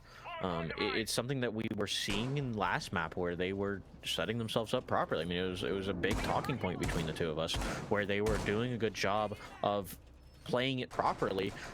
That just didn't feel like it. And you know, it's the first round. I'll give it to them. Maybe that's what it was. Like a rival says, it happens. But it's really just a matter of stepping up in this next round and not letting that be the tempo you're going into this next round for. Certainly a big statement round here for Atomic Apes, because the Fluffy Aimers start off this game, this map hot, you know, who's to say that Atomic Apes, that momentum that they might be carrying from that last night, won't start to fizzle? They have to make sure they strike while the iron is hot, and so they got to make something happen while they're still coming off of that big win on Chalet. And so right now we're seeing them have a slightly different approach. They're going to maybe all be going more for a thorough clear here, as they are certainly going to make sure to get this wall open, but that bandit might try and do something about it, potentially wreak havoc on any sort of hard breach charges placed on there if they manage to find the right one. But they're just all waiting right now. The hard breaches aren't even over there, as they just have the Thatcher. So Bandit's just kind of waiting for whenever HUD on Ace moves and ends up going to that double wall. And they're just trying to shut him down, but information doesn't seem to be on the side of Atomic Apes right now. It seems like the droning hasn't really been getting the value that they've been looking for. They're going to be finding value out of pushing these players out of CCTV, separating themselves from Garage. That's a lot of space off of just this one hard breach given over to Atomic Apes. Like Center didn't want to try and go for another bandit batteries. I think he anticipated a second EMP grenade coming out, but Schleimball ended up not having to use that. And so yeah, a lot of space gifted to them, as they are able to take Raptors, they are able to take pretty much all of CCTV.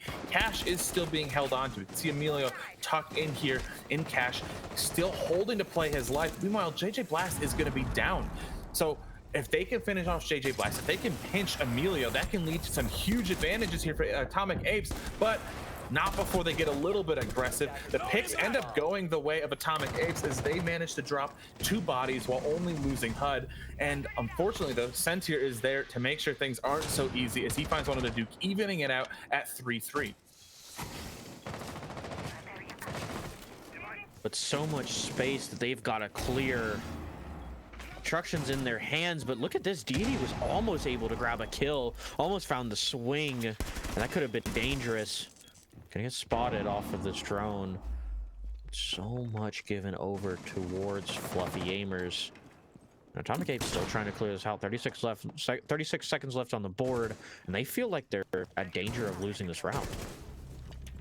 That's a big pick, though. Schleimball finding one onto Blast could open things up, but there's an immediate answer back from Deity, who then gets flashed. That mirror window revealing the position makes it easy for Reapers to snag that kill. Center has the clock starting to play for him and can find one pick. Almost gets caught out in the rotate past bathroom, but does ultimately get caught out there by Schmink going down the stairs. Pretty close little round there, as if I think that bandit had not played quite so, or had not moved quite so quickly to the stairs, could have gone differently, but alas, it doesn't, and Atomic Apes find their first round. As we finish up that second round of this game, it does feel a little bit better for Atomic Apes. There was a lot of slowdown coming off of them that really helped them pick up that round, but for the most part, it's still both teams fighting tooth and nail to bring this game to an end. They're both in it. I don't really see the signs of fatigue that sometimes you'll see in teams coming into this map 3. We are 2.5 hours in. It wouldn't be surprising to see this fatigue coming out from them, but I mean, that's just, these players are so excited and so in this game that you don't really see the fatigue as much, and they're both playing at top-notch skill right now. And there's also a lot resting on this game. I mean, after this, it's another best of 3, and then you make it to finals.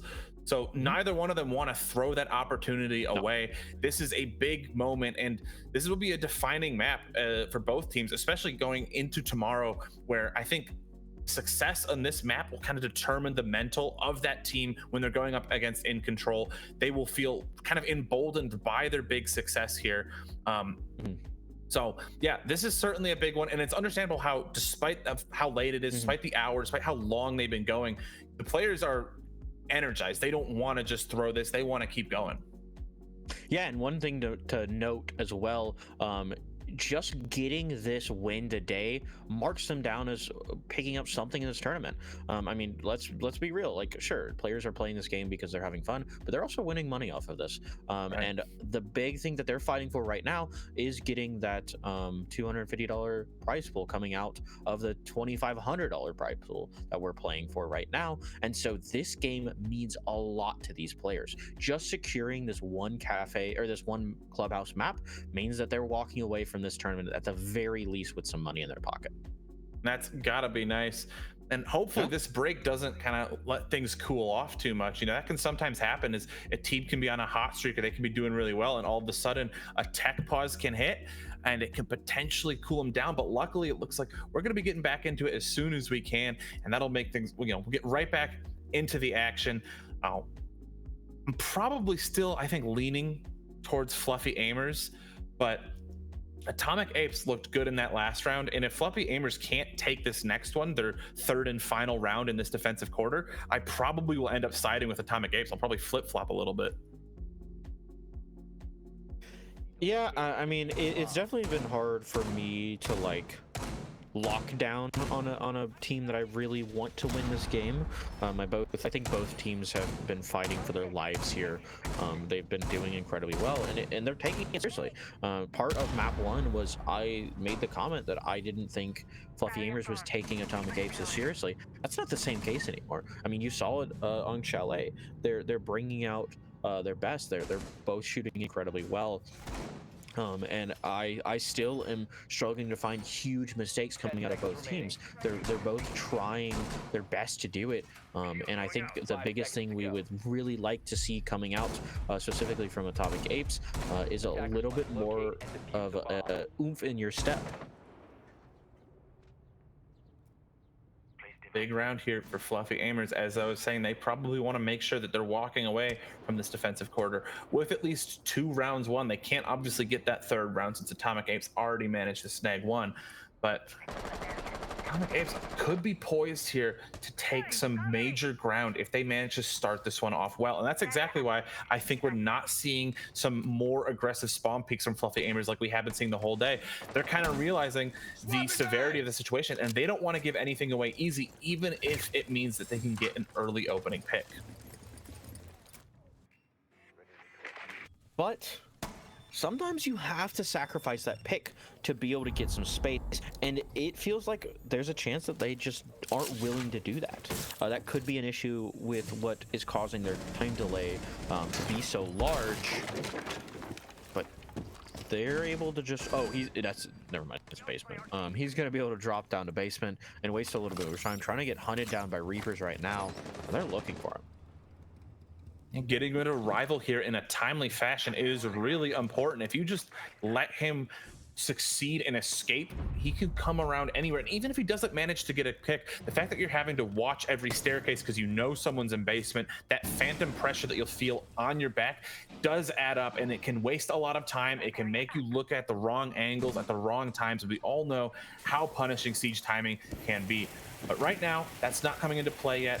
That Solus is still lurking downstairs. We're mainly focusing on getting these walls open, and we're doing some map tricking, just getting the bottom and the tops of those walls open, making it soft so they can blow it away. A potential hop out here, not going to find anything though, as the players are all over by the jacuzzi wall, but maybe the C4 does go over and shuts down Duke. So that actually is a pretty big opening pick there.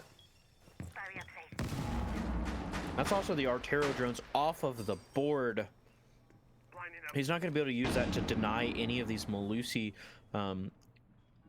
gadgets from being able to kind of slow them down, and that's something they've been worried about. They've been worried about this slowdown, but Reapers walking up these stairs are going to walk directly in the line of sight of Malusi. JJ to find him, ends up finding himself falling as well.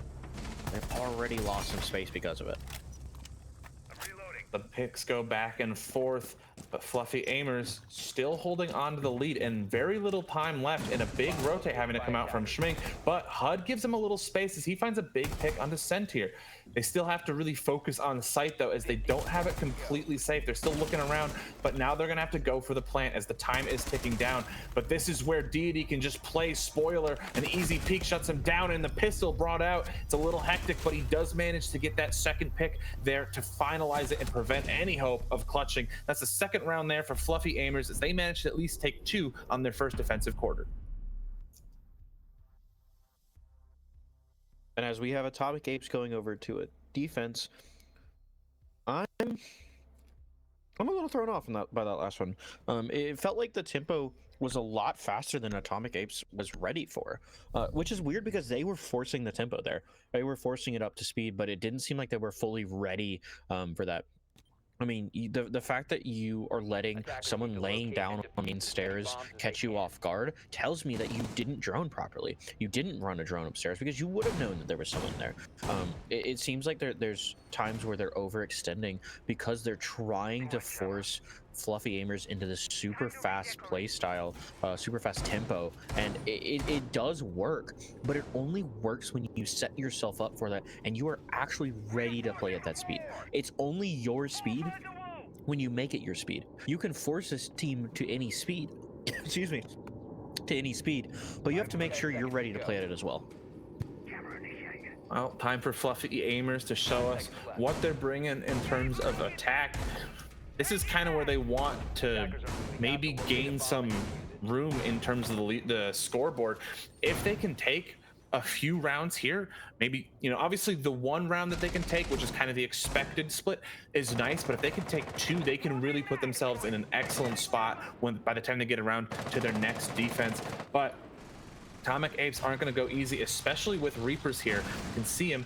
He's in the bar, kind of behind the bar, really tucked in to just isolate himself, and he's playing Vigil. So he is going to try and catch these guys off guard, and they don't have an excellent way of knowing he's there. They don't have a Dokubi like they've been bringing a lot. They can't. They don't have a Lion or anything like that. So it's really going to be their drone work and how thorough they are. Yeah, definitely. I think that was something that we I specifically talked about coming out of Atomic Apes. I'd like to see come done properly by fluffy aimers, because attack has been, so far in the series, their better spot. They've been doing it a lot better. They've been kind of showing the way. And partially it is off of their gunfights, but they've also been doing some proper roam clears. And it's going to be up to fluffy aimers to answer for it, but Atomic Apes has been at their doorstep every time they've played defense. And it's going to be up to them to answer for it, as Schmink is going to fall early. That's what you want to see out of fluffy aimers. That's going to fall, and that's going to put Reapers into action. Meanwhile, Schleim does find one, but Reapers, no one's in the kitchen yet. So he's just going to go find no one. He might have to drop into sight if you want to make something useful, as right now, none of the fluffy aimers are in a position that he can really see them. Duke does find one. Schmink, though, missing his shots. The boss G just kicking a little too much for him to be able to consistently find some people. And with the diffuser down, he's going to have to make a big play. And unfortunately, his one headshot's not going to be enough to Sentier's 2 with the bearing 9. And I think there, what ended up happening is, yeah, I think he expected the defenders or the attackers to do a more thorough first floor clear and come into bar, in which he'd be gifted an easy kill, but they just didn't. They just focused on kitchen and kitchen hatch, as well as then maybe going downstairs in generator and focusing from there. They never even crossed paths with the Vigil, and Vigil wasn't able to have as much impact as he would have wanted. And we'll see, going into this next one, whether there's going to be an answer back from Atomic Apes. It's not the same level of deja vu that I was feeling in the last map, coming out of Border, but it is a little bit there. There's that sinking feeling that, hey, Atomic Apes may be falling apart. They did have an answer back in that second round, but it's possible that tech pause threw them off. I mean, we're in our 4th tech pause of this series so far, and 3 hours in, it's gonna cause fatigue, and I'm starting to see the signs. I was saying at the beginning of this map, I wasn't really seeing the signs as much, but there's minor things here and there that you're just seeing coming out of Atomic Apes, that they're just getting lazy on some stuff. It wasn't just their droning. It seems like some of their prep work is lazy as well. It's not full. They're not fully opening up all the floors that they want to on their attacks, and they're just not performing at the exact level that you want to see. Well, Reapers is back on that Vigil, hoping to make something different happen. Meanwhile, a Ying is being brought, but Schmink is also on that Warden. So we'll be able to completely resist, or at least in part resist, most of the Candelas that are going to be thrown out. Curious to see kind of how that might play, but more importantly, how is Reapers going to play differently? Right now, Reapers is in the exact same spot, tucked in the bar, in bar room on the first floor. What I would like to see is Reapers to get a little bit more active here and not just active, but be proactive when you think engagements are about to happen. That's what I would like to see him lurk and probably hit kitchen. But they've got to be careful when they actually do this hit. They have to make sure that they're gonna be careful of Reapers here. And Slimeball up on main stairs. He's sitting here waiting, and as they just drop the hatch, I don't know if they're ready for it. Pushing Dirt as well. He's trying to run around, but he's gonna be found in Dirt. One does follow as well. They're still up top trying to make this work. It just doesn't feel great. Oh, it's certainly a messy fight. They do manage to even the man count and potentially take down below, but that's the big pick they were waiting for. They knew that someone was going to be flanking from upstairs, and they were just baiting him out. Reapers does fall to Rival, and that's huge. Schleim going down means it's all up to HUD, and that's not enough as Emilio gets the final pick. All of the sudden, what looked like it was potentially a messy round was actually, I think, just a little bit of baiting going on by the side of Fluffy Aimers, where they knew that if they sacrifice some stuff, they can draw out those roamers, they can get some easy picks, have man advantage, and then win it out on site because of that. And the deja vu is just increased coming out of Border. I mean, as much as Chalet didn't look like it was a map for Fluffy Aimers, Atomic Apes don't feel great on Clubhouse. It feels like they're off by a step, and it could just be the fatigue, like I was saying. I'm seeing some laziness coming out of them, and I mean that's no fault of them. We're 3 hours into this, so having that fatigue isn't terribly surprising. But I mean, Fluffy Aimers are still at the top of their game. They're still forcing a lot of these fights. They're still causing a lot of danger going towards the side of Atomic Apes. And so far, there hasn't been as much adaptivity that we saw in Chalet. It's almost like Chalet took it out of both teams, and now they're just relying on gunfights. And if you're going to rely on gunfights and you're going to take this to TDM, there's a reason they're called Fluffy Aimers.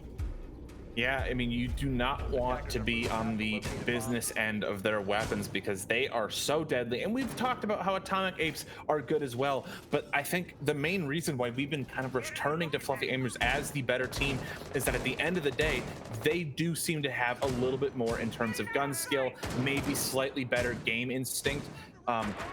And that's what's managed to get them 2 attacking rounds. Remember, going into this quarter, I said that they just need 2 if they want to give themselves some nice room. That's exactly what they managed to get. They are perfectly poised to take a third here as they have a very explosive looking lineup. They have the Grim to freeze players. They have the Lion to do the same, but then they have both Blitz and Amaru to just absolutely get into sight quickly and pummel everybody. And I'm curious to see when we're going to see that, but we might not, as Emilio goes all the way down, taking 108 points of damage, being left on just 2 right now.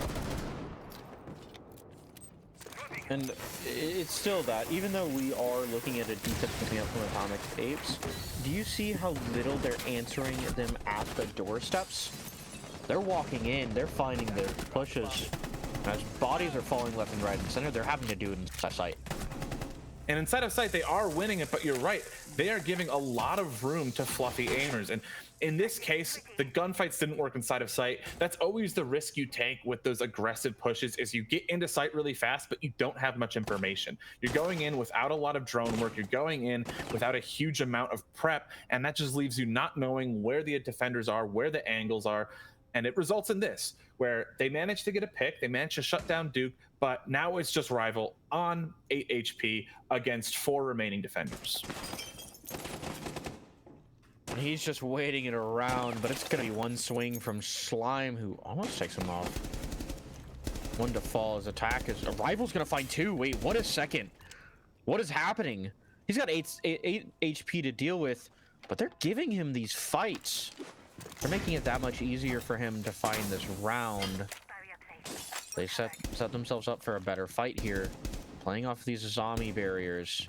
And he's just waiting for something to happen. Picks up bomb, and they're both over in construction now. He could try to get bomb down. Yeah, they don't have sight. No. This is pretty winnable. 36 seconds. He can start going for the plant. They're obviously going to know that he's most likely in gym, and so he's going to have to fall off, and they're doing a wide pinch here. They're just going to keep delaying his time. It's a dangerous situation, and Schleim with the pinch there. But for a second, especially when he tagged Legion in the shoulder as Legion was rotating from construction to cash, it looked like he could have gotten that kill and it would have been a 1v1. And that's infinitely more winnable in this situation. That would have been very scary. As we're jumping over to cams here, you get to see our lovely faces. Hello. It feels weird. I mean, I know I've been saying that a few times, but this has been an interesting series. They've been doing a good job of answering back and forth, but sometimes it just feels like they're not in it.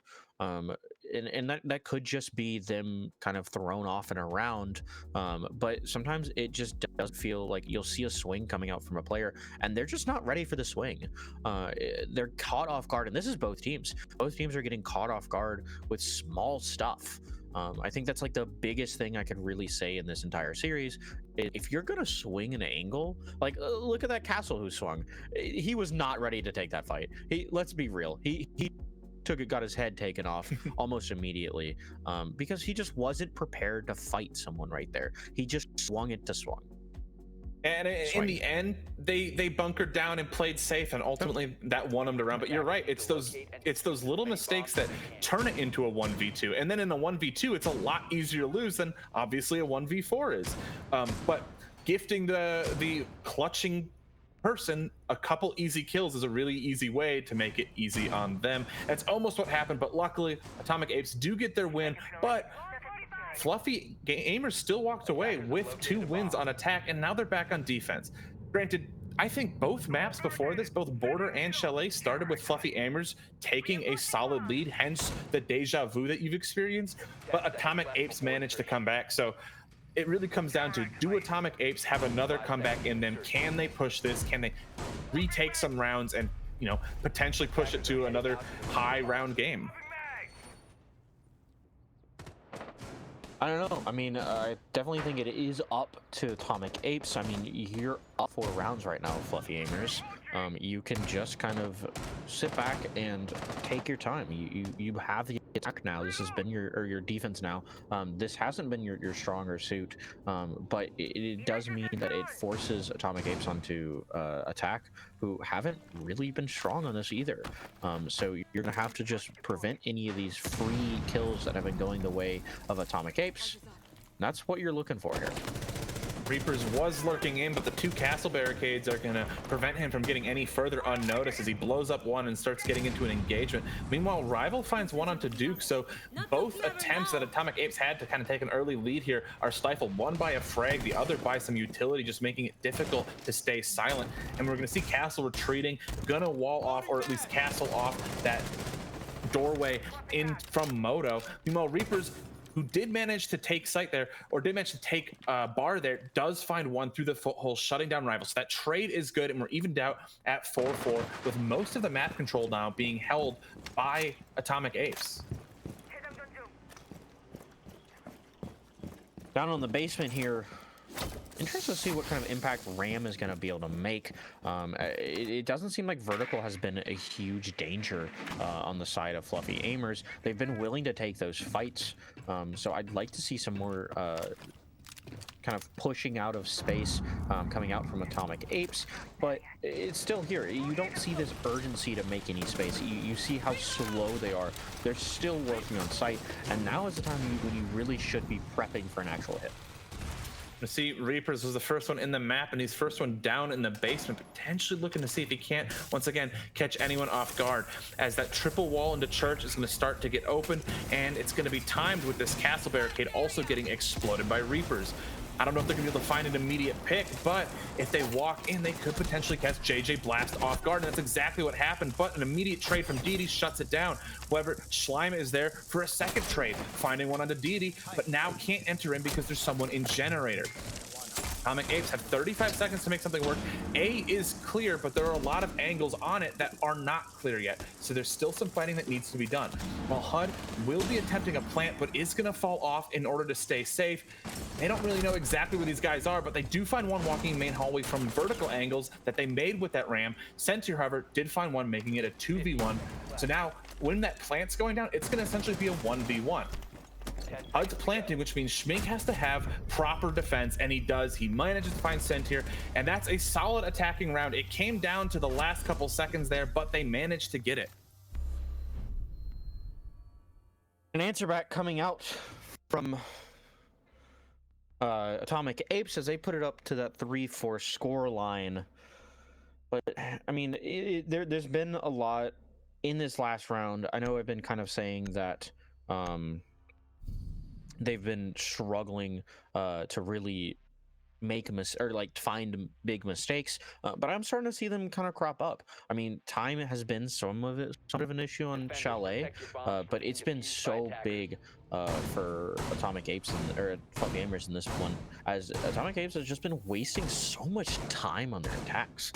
I think they're getting bailed out for it because Fluffy Gamers isn't bringing slowdown, because they're not recognizing, hey, they're wasting their time. They're not popping into sight until like 30 seconds, 20 seconds left on the board. Let's bring them a Lucy, which, I mean, they did bring a Lucy one round, but let's bring some slowdown. Let's bring it to Chonka. Let's bring. They have smoke right now, but that's for Plantinel, not for slowdown. It doesn't feel like they're adjusting as much for the other team and more for their mistakes. Well, now it's on the side of Fluffy Aimers. I feel like they have to adjust a little bit, as Atomic Apes showed that they can take some rounds on attack here, and if they keep letting them take rounds, then we're going to see another close game. But JJ Blast finds one of the Reapers. That's the two main top frags from both teams that we've been seeing across the 3 maps, just having a little bit of fighting with each other. Not top fragging right now. You can see actually it's Rival who's going huge on this map, but JJ Blasters was so good on Border, did a lot on Chalet too, and Reapers has usually been their go-to for entry, and so losing Reapers is a pretty big opening loss, even if, once again, the Ashe isn't the most utilitarian operator and you get a lot more utility out of the other ones. The main loss is Reapers as a gunner. Yeah, I mean, Reapers has definitely been a gunner, but let's be real, the rest of their teams well have been. I mean, you've seen even a player like Duke, who isn't performing right now, was performing well on Chalet. You saw some really important kills coming out from him, so you can't just like mark it off the board because Reaper is dead. They have other gunners, and the big thing is, sure, they've lost their Ashe, but at the very least, they've only lost their Ashe. They haven't lost information. They haven't lost some sort of floor vertical opening, or their hard breach. They have these options left over to them, and that's a big thing. As long as you leave that and you can take Deity off the board, I think it's fine to lose him. Certainly is fine now, as they managed to even things up 4-4. It did take a little bit of time, as they only got about 90 seconds left, and they really haven't cleared out first floor. Now, first floor isn't being aggressively held, but Atomic Apes don't know that. It's their job right now to make sure that they can take all of the vertical stuff they need, make sure they can clear out everything, and right now they're just coming down to site. They're just seeing the setup, they're seeing the Mira, they're seeing the triple wall reinforced, they're seeing it all electrified. It's going to be a tough fight coming down central stairs or main stairs. They're probably going to have to open up that kitchen hatch or go back from blue stairs or something like that, because this is not going to be an easy fight this way. No, it won't be an easy fight, but I am a little worried about how far or how close they are together on site. It feels like some of the jobs that should be delegated to other players are being delegated to the same person, and we'll see if it's going to cause an issue, as Emilio's going to grab a C4. They still are struggling to hold on to this space here. They do manage to stave off those Salma canisters coming out of A, so that wall's probably going to remain closed for the rest of this round. And meanwhile, these smoke canisters are just going to be able to stop them. This is going to force the remainder of Atomic Apes to pretty much push down this one hallway, and I think Fluffy Aimers know this. Fluffy Aimers are putting them into like a fish in a barrel. Their own flashes are going to flash Fluffy Apes. They do manage to win one with Schmink finding Rival, but not before Rival found Duke. Schmink finds another one. You can't be letting this happen. Wait a minute. Okay, he doesn't get it, but for a second there, that was really scary. That was a 4v2 that was essentially being thrown the way of Atomic Apes, despite the fact that they should have no business winning a round like that. No, they definitely shouldn't. That shouldn't have been as close as it was. But I think that's like part of it. Like what I was talking about is you don't see them recognizing the fact that there's so much time wasted by Atomic Apes. That is what, the third time this series they've lost because of time. Or it's just like they're just not Attackers need to in it locate as and defuse much as they bomb. were in those last two maps. And yeah, I'm now at this point chalking it up to fatigue. You're in this third series. You're trying to close it out, trying to end it out for the night. But you have to understand that sure, you are trying to close it out for the night, but it's also your last chance to not get knocked out. You need this map, both of them. We've talked about it several times. This is a single elimination tournament. And so if they get knocked out right here, this is the end for them. This is all that they can do.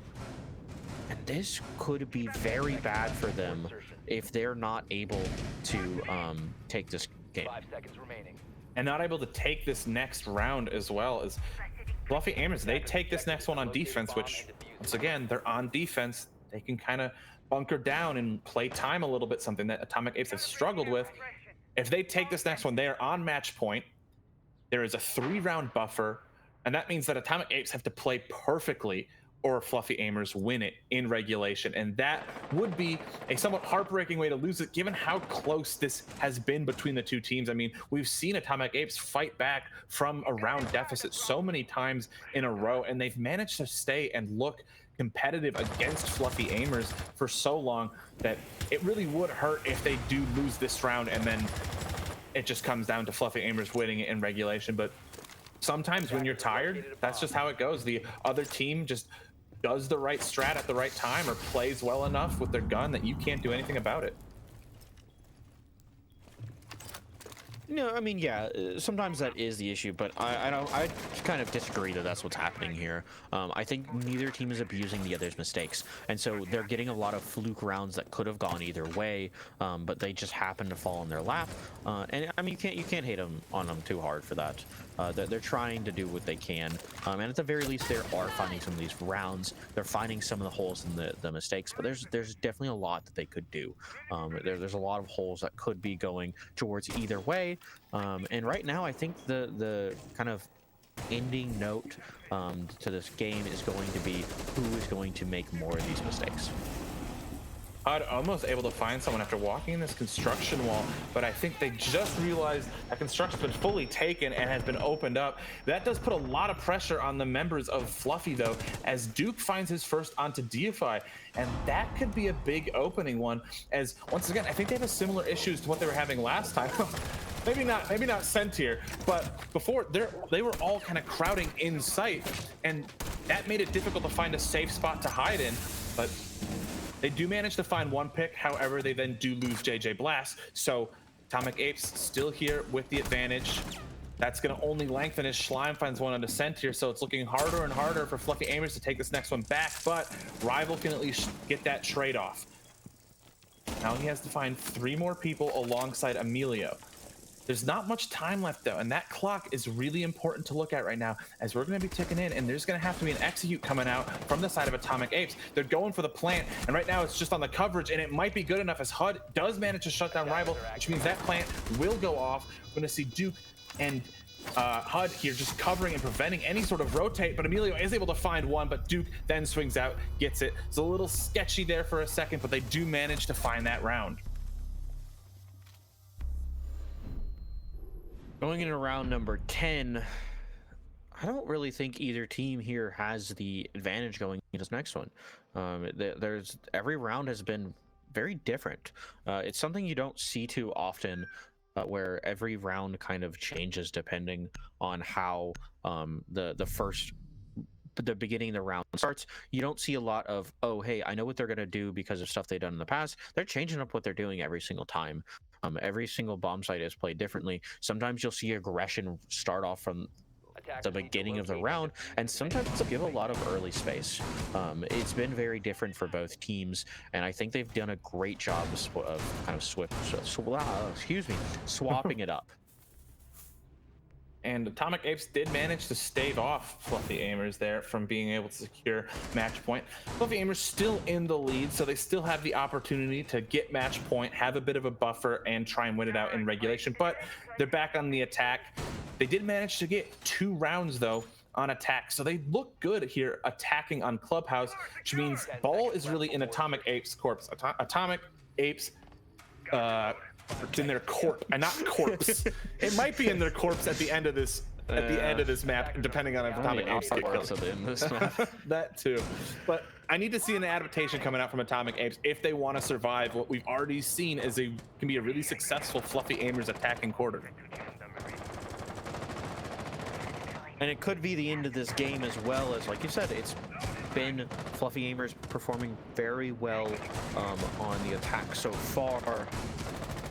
But it's going to be up to Atomic Apes to stop it from happening, as they can't let 2 rounds go towards the way of Fluffy Aimers. They've got to find their 2 if they want to send us over to OT at the very least.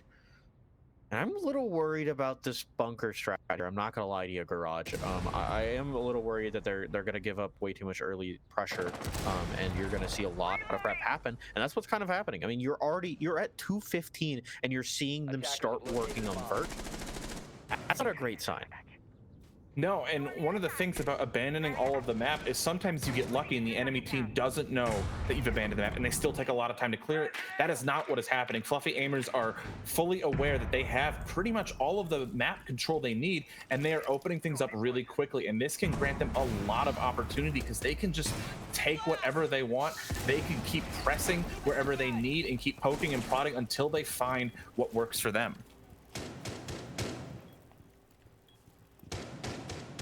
We'll see what works for them, but I mean, I think the big thing that I'm looking for here is seeing how long it's going to take for them to actually hit.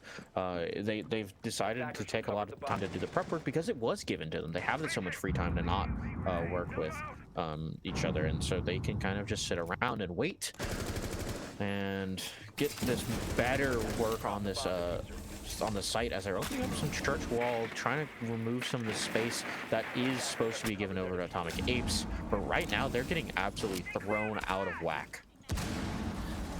Yeah, Fluffy Aimers, you don't want to waste the time bonus that you have. And Rival finds an opening pick. Meanwhile, everything is getting open, and there's about 50 seconds to play with. But a real thin headshot finds Duke, and that's kind of crazy. Sentier stacks up with another one. Reapers is the first main response, but Schleim is also found by Sentier, who finds his 3rd kill. Reapers can't get enough, but Sentier just keeps finding these picks, and all of a sudden, that match point, map point, the whole series point here, taken by Fluffy Aimers in a really solid attacking round, almost entirely because it didn't look like Atomic Apes contested enough, and Fluffy Aimers just had so much time to figure out where everyone was and pin them all down. Yeah, I mean, that's what I was really worried about. I called it kind of at that 2:30 mark, right? Somewhere around there. I don't remember exactly at the time. But it's part of the problem with starting off with the bunker. It's fine to bunker at like a minute 30, minute 45 at the latest. Or at the earliest, I guess. But you can't do it off the bat. You're gonna give them so much time. It was 2 minutes and 15 seconds when they started working on Vert. Mm-hmm. That is so much time for you to work, because not only do you go, okay, I work on Vert, start working them out of Armory, but I can start opening up main wall. There's just so much you can do with that time.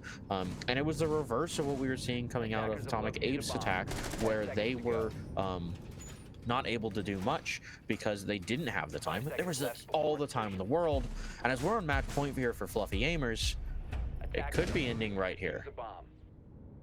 Atomic Apes, you gotta be a little bit worried, but luckily the mistake they made last time, at least if they identify it, is an easy fix. It's just, well, we don't bunker immediately, we waste more time. But you know, once again, they're tired. This has been going on for a while. Do they even realize the mistakes they're making, or are they going to stay all too close together and make it really easy for map to be completely gained by Fluffy Aimers, and then Fluffy Aimers start just picking away the different aspects of the defense, and you know, one by one, they're able to find the defenders and finish them off. As we're continuing in here, like we've said, this is match point. This is the potential end of a season for Atomic Apes. And it's attack for Fluffy Aimers as they're going to be able to open this wall up. They're going to have to be careful of Garage, though. I think that's going to be a big part of this attack here. If they can push over on Cash side, they could do it without hitting Garage. But there's so much pressure they could find from the Garage side that could be given over to Fluffy Aimers that currently Atomic Apes has a safety net to work with. As they're opening up construction, they're pushing them back into Cash. And I'm just worried about them dying from rafters while they try to walk into Cash here. That's certainly the biggest scares, and that's why you clear out rafters even if you're not planning on going to CCTV, is that angle that can be held can just completely cut off or deny any cutoffs into Cash and prevent a plant. Of course, with some smokes or something like that, you can certainly get past it, but it doesn't look like they have anything like a smoke to make that work. So we're seeing them from construction, clearing the clearing the denial stuff off the wall, opening up that con wall into Cash, but not yet. I don't think they're ready for a play. They can't exactly push in. There is some pressure coming from down below, though. That could be good, but it's just not going to find anything. And there it is. Sneaky pick from JJ Blast finds one. Rival with another. That's a good start. 3 members of Atomic Apes is all that separates Fluffy Aimers from this and moving on to semifinals. Deity keeps the train rolling. Schmink is taken out. An aggressive play from HUD is punished by JJ Blast. Are we going to see a flawless round? No. Schlein with 2, but no way does he get a clutch in a 1v5. Plant's going to be attempted in a near impossible corner unless we see Schleim vault or cross all the way over through red, which he's going to have to do. They know where he is, but that's not good enough. Rival with 1. No way Schleim does this. No way he finds the other one. He finds the final kill or the second to last kill. It's all up to Emilio, and Emilio is good. Oh my goodness. I was so scared there. My heart. That would have been a Twitter clip right there. He's still my heart. Holy cow. It still is my heart as well. I mean, that would have been a Twitter clip right there if they had been able to find that. But unfortunately for Atomic Apes, that is the end of the road for them this season. It's going to be Fluffy Aimers moving on to tomorrow, moving on to that semifinals. And we've got to talk about it. What a series coming out of both teams. Obviously, it is a little depressing if you are an Atomic Apes fan or if you're an Atomic Apes player. But if you're Fluffy Aimers, you're moving on. And I think the big thing you're going to be looking for here in this kind of final series, or when you're like looking back at this this final series here, is that early start. You have to come out of the gate absolutely firing, and it wasn't terribly happening. It wasn't that you got to see Fluffy Aimers really just excel in that first map on board. It was that they weren't, that Atomic Apes weren't totally prepared for it. But as soon as they did, they came out of the gate running. But at that point, it was really late. You can't lose that map one like that, especially almost bringing it to 5-7. That's just not the way you want to go out. Yeah, despite the fact that it was a fairly close series, I mean, we did see overtime, we did see relatively close maps, even if it wasn't overtime, and obviously 3 maps. It always felt like Atomic Apes were kind of on the back foot, that Fluffy Aimers were always able to take that initial lead, and that gave them a lot more room to play. And ultimately, I think it was those slight advantages on each map that made them able to sustain this race here and win it out. And yeah, I mean, it was really close. Big props to Atomic Apes because they looked quite good, but at the end of the day, Fluffy Aimers do take it. They advance to semifinals. They are going up against In Control tomorrow in the semifinals, and that is a 6 p.m. Eastern time for that match. So once again, tune into that. That one's certainly going to be a good one. And there's another match as well. It's going to be Makers and Aerial Rise. There's kind of a rematch between those two as the other semifinals match. So certainly, certain to be some exciting matches tomorrow as well. Yeah, the bracket isn't fully up to date. It was 2-1 for In Control, Phantom Legion falling in the third map, just like Atomic Apes. But like you said, we're going to see Fluffy Aimers versus In Control tomorrow, and Makers versus Aerial Rise. You got any like kind of picks right now for what you're going to see in Grand Finals?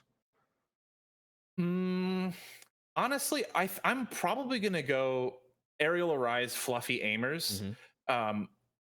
But at the same time, In Control, I think, have a little more structure than Fluffy Aimers. And that, depending on what maps they go to, that could actually give In Control the edge. But Fluffy Aimers, weren't structureless. They do have strategy, and they also played exceptionally well with great gun skill, great aggression. So I'm gonna lock it in. Aerial Rise, Fluffy Aimers, and then the winner. I'm just gonna keep the Fluffy Aimers train going. I'm gonna say it's Fluffy Aimers, but yeah, I mean, I personally kind of expect to see Makers make it over Aerial Rise. I think Aerial Rise has been pretty strong recently, but they're kind of kind of have some missteps here and there. I could see Makers bringing it over, but yeah, I definitely see Fluffy Aimers taking it first. But that's it for us tonight.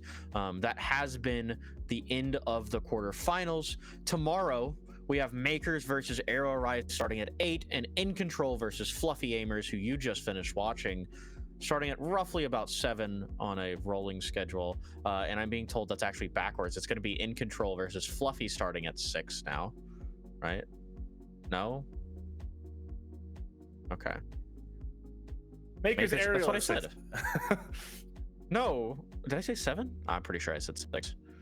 I'm being lied to right now. It's late in the evening, guys. Whatever, it doesn't matter. Makers versus Aerial Rise at 6. I'm pretty sure I said that, but Makers versus Aerial Rise at 6, and In Control versus Fluffy starting after that at roughly about 8. If this map is anything to show, it may not be till 9:30. But that was a very long series, and my name was Interitus. I was joined by Garage tonight, and I hope you enjoyed the cast. I'm sure we enjoyed the being able to cast for you tonight, and that is it for us. I hope you have a great night, and be ready for Makers versus Aerial to start off your day tomorrow.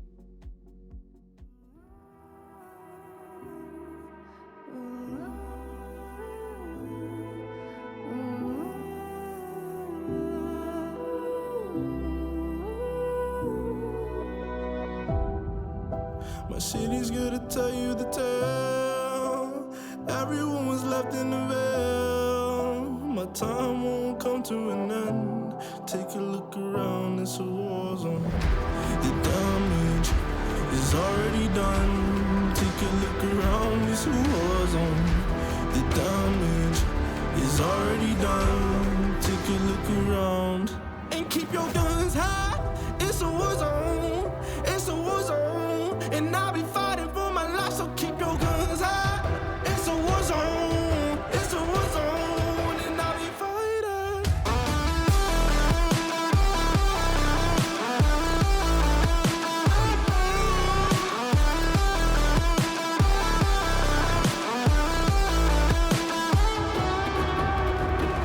I'm bad to the bone. Got blood on my knees. I'm bad for my life. I'm fighting. Yeah, I'm bad to the bone. Got blood on my knees. I'm bad for my life. I'm fighting. The ash keep burning down. No, you won't hear a sound. The screaming bottled within.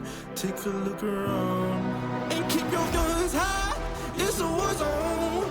It's a war zone, and I'll be fighting for my life. So keep your guns high.